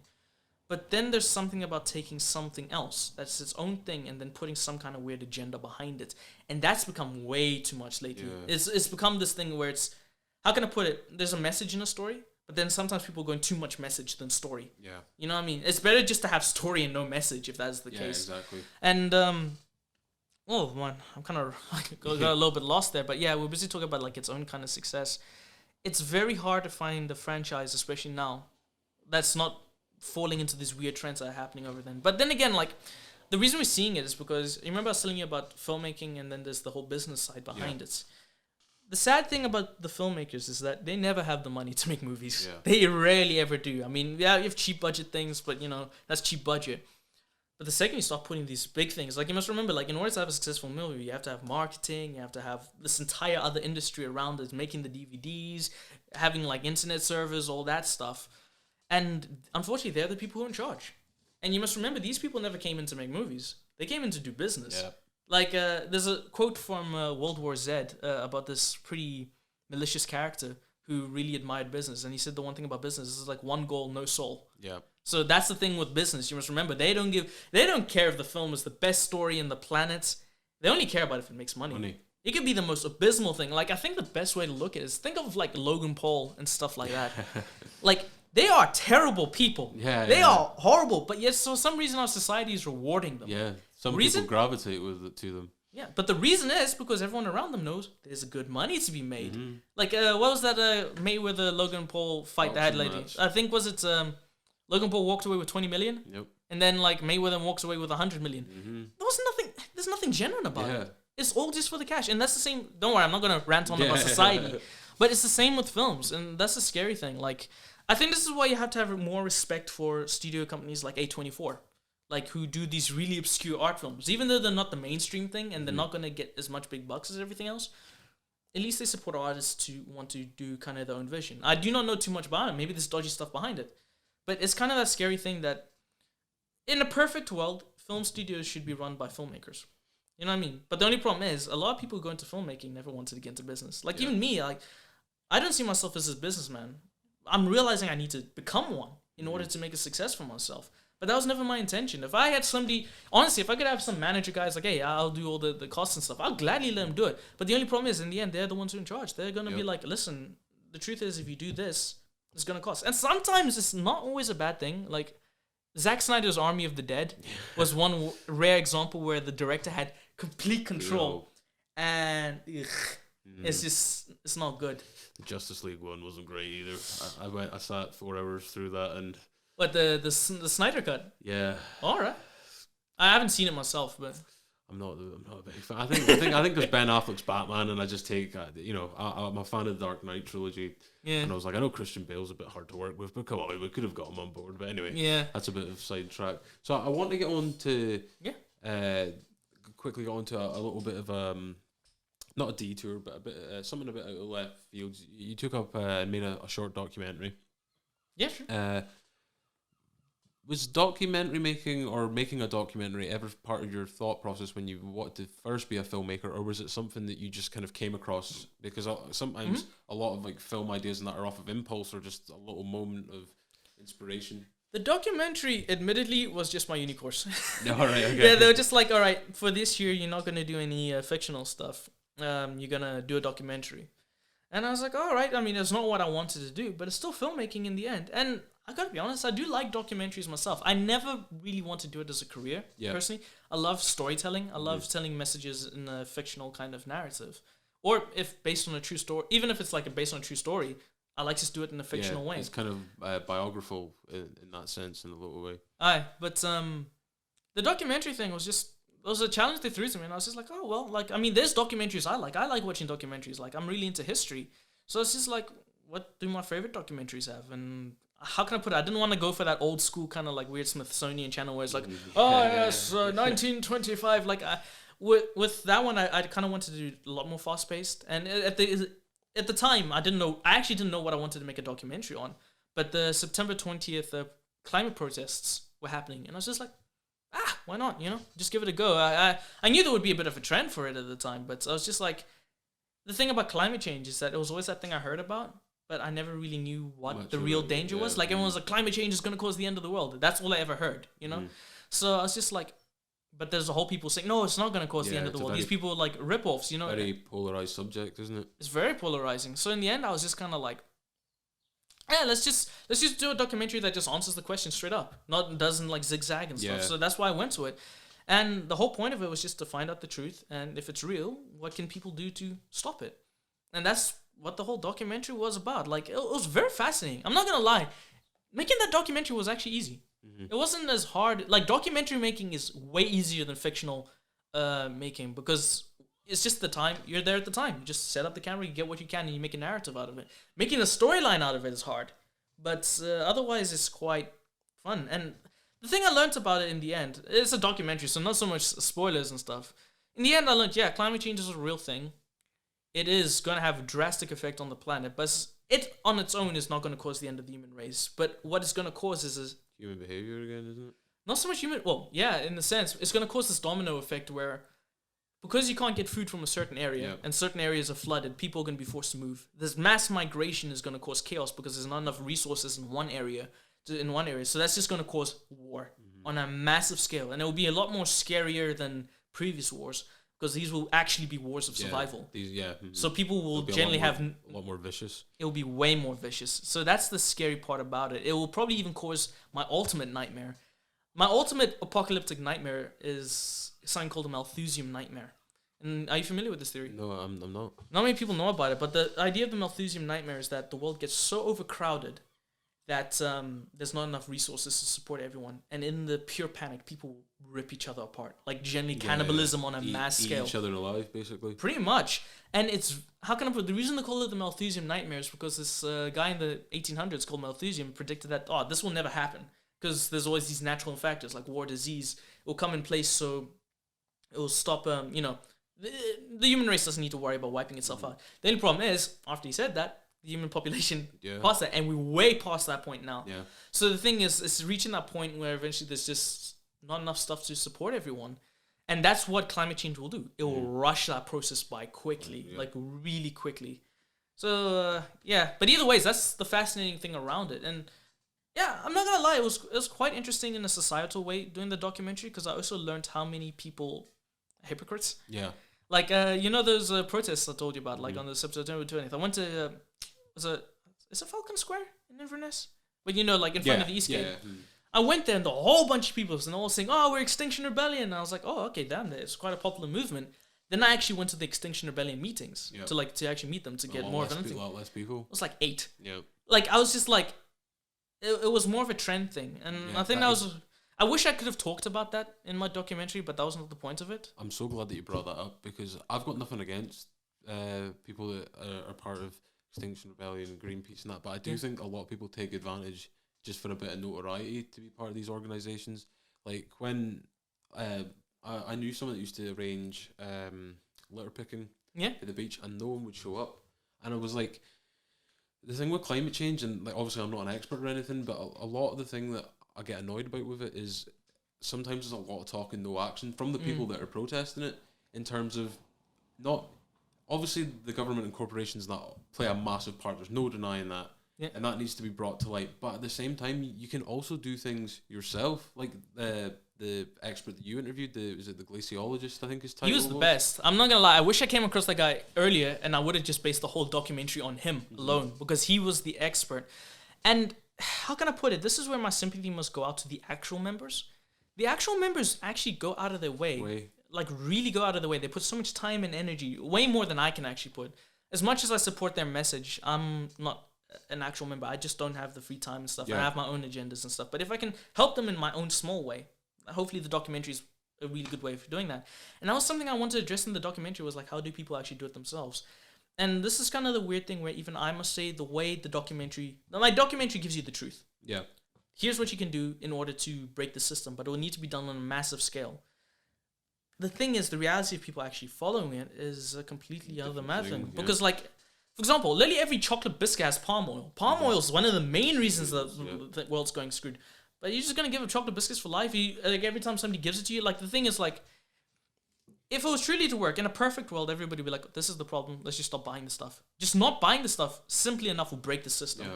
Will people do that? No. I think you could put any subject up on a board and people are going to split on it. Yeah. And, you know, what's your favorite color? And then people, you know, it could just be anything simple, or even anything that people see as most common sense. There's still going to be a section of people who are like, but what about this? That's something I've actually come up with in the last few days. Like, I don't know if it's a saying, but I tend to say that common sense should be called uncommon sense. You can put any, like, this is more of a philosophical thing, but you can put it in any kind of situation. I've rarely ever seen somebody follow the common sense thing to do. And it's the same with this. I mean, heck, you could even look at the pandemic. A lot of the stuff that happened, like, could have been avoided. It could have easily been avoided. And I got to be honest, I can't just blame the government and stuff. What I have to blame is just people ourselves. Mm-hmm. Like, that's the thing. In my life, I personally try to do things that do common sense. Hence the reason, like, I do filmmaking. I like filmmaking. For me, the common sense thing to do is to do it. The thing is, I think people don't realize about common sense is that to follow your common sense means to usually go down the hard path.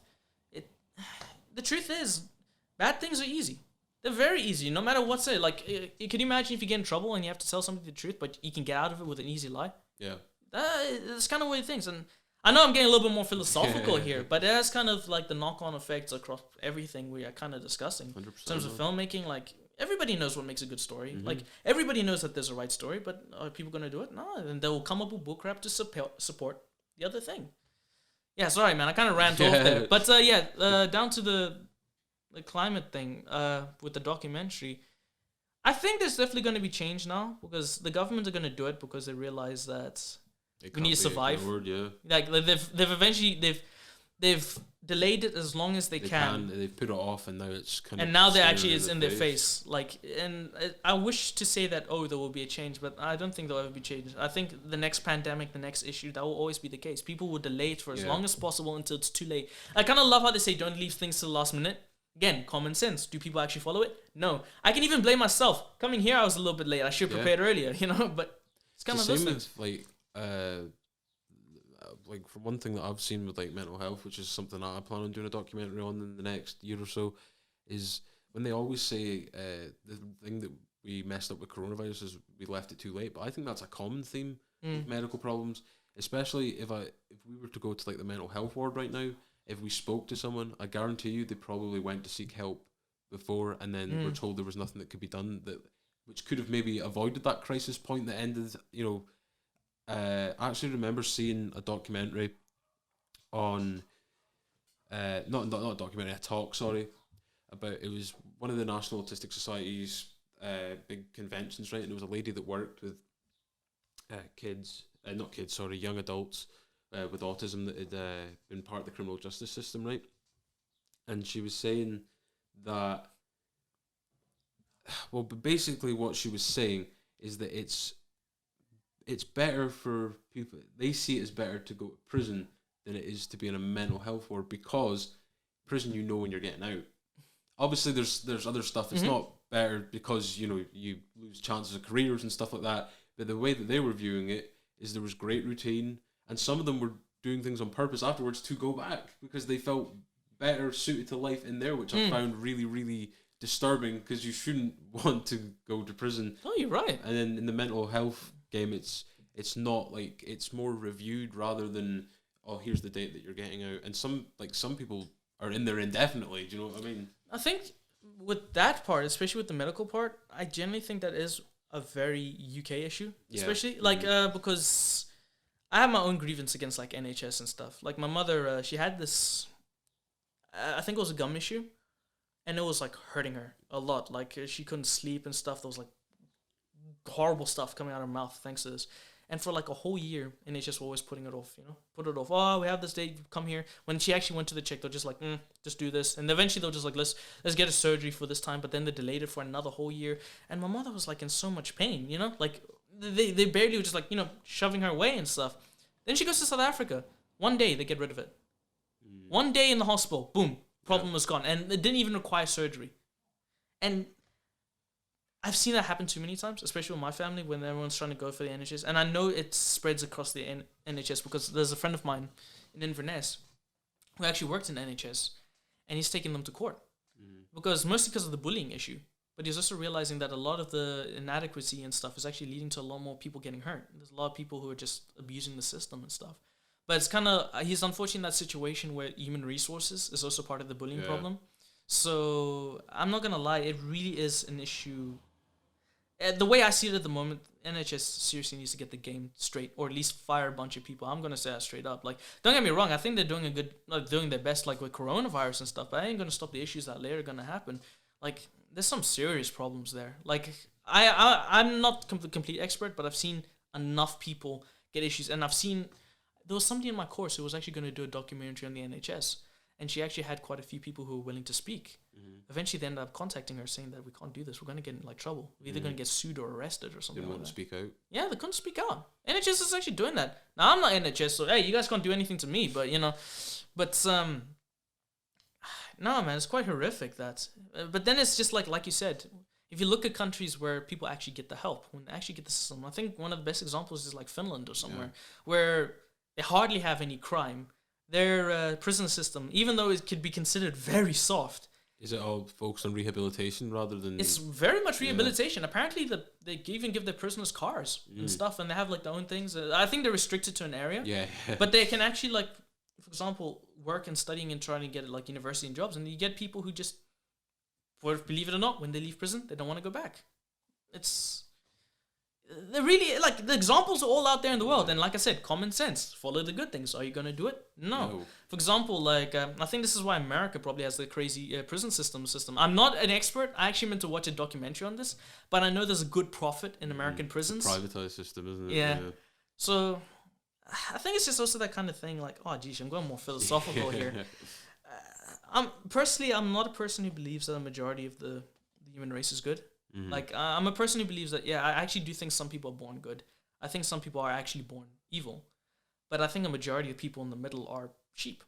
And they're willing to go with whatever is beneficial at the time. Like, you can look at history. If you just look at social trends, like, damn, man, I'm scared about some of the things I'm saying these days. But it's kind of like if you go about, like, 40, 50 years ago, I think the best, safest way of putting it is just say their opinion on a lot of matters that are eventually accepted today.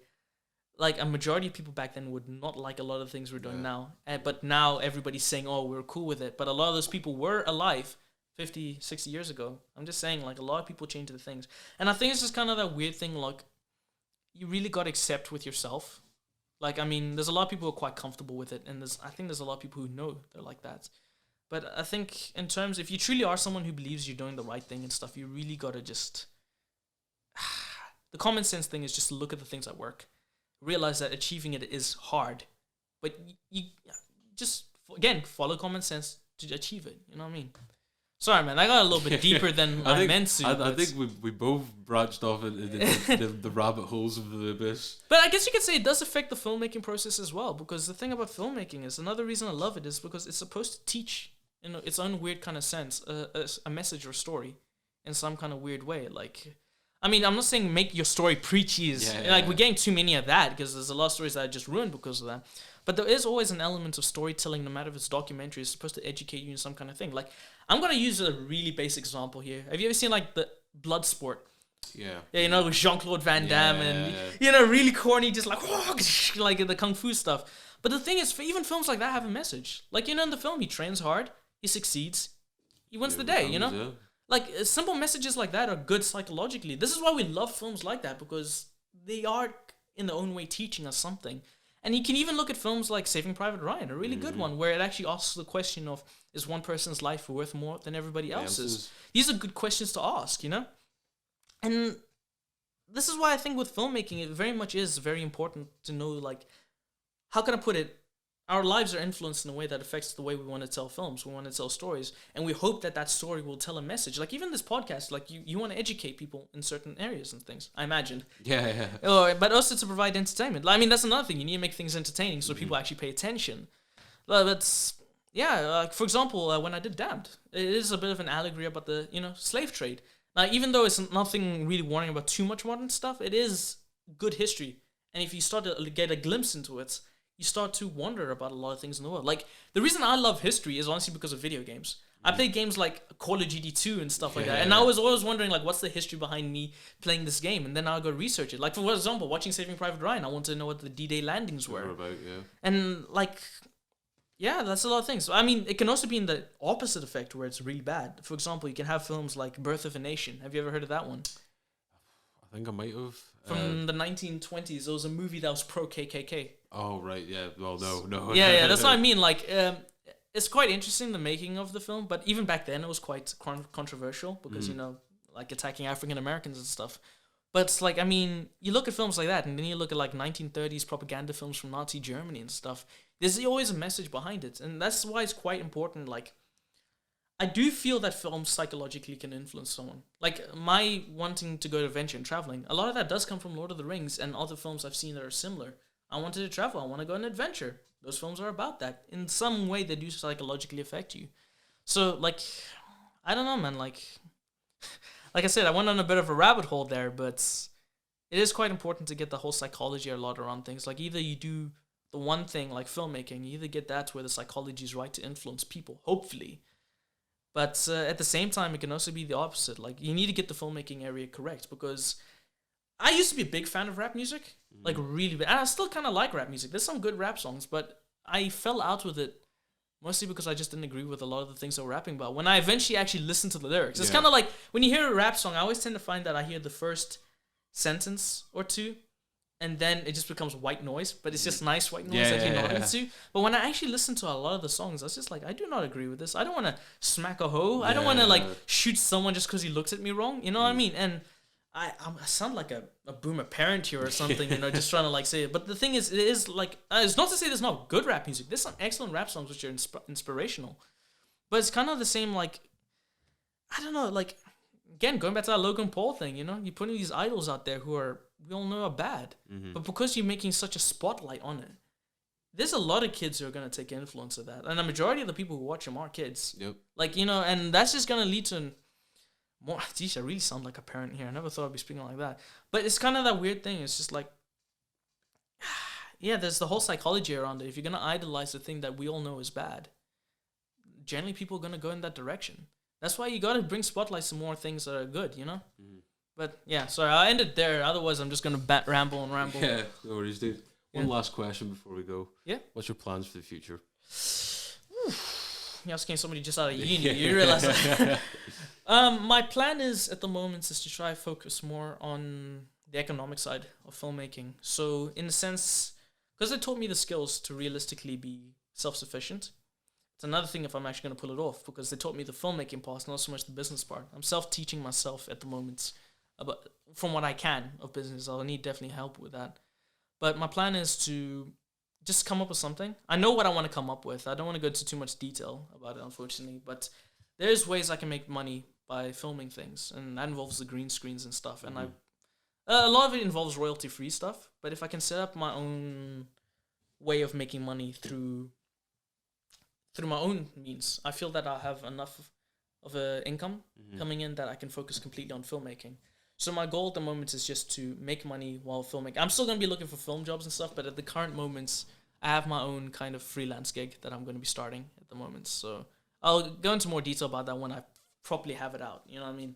But yeah, that's my main thing. Otherwise, I'm just going to keep making films, man. Like, it's going to be like a rough road, but I want to do what I'm passionate about, no matter what. Man. Yeah, pretty much. And the thing is, because, yeah, I'm just going to focus on it, because if I get into anything else, I'm just going to get dragged into it. So I'm going to stick with it, no matter how tough it gets. So, yeah. Nice one, dude. Appreciate the time. As always, pleasure speaking to you. Just before we go, have you got any social media for your film, YouTube channel that you want to plug before we go, for people that might not have watched? Yeah, it would be best like if you like put this on your video links and stuff. But I got a channel called Afro Scott Productions, and you may have to typing it down. You may come up with other things before you come up with me. But yeah, there's Afro Scott Productions. There's my Facebook page. I think it would be best if you just put the links there. It all says Afro Scott, and I do have an Instagram, but I'm still working on getting it all together. But I'll send you all the links, and they'll be attached to this video. Sweet, dude. Cheers for your time. Nope. This podcast is also available on Google Podcasts, Breaker, Pocketcasts, RadioPublic, and Spotify.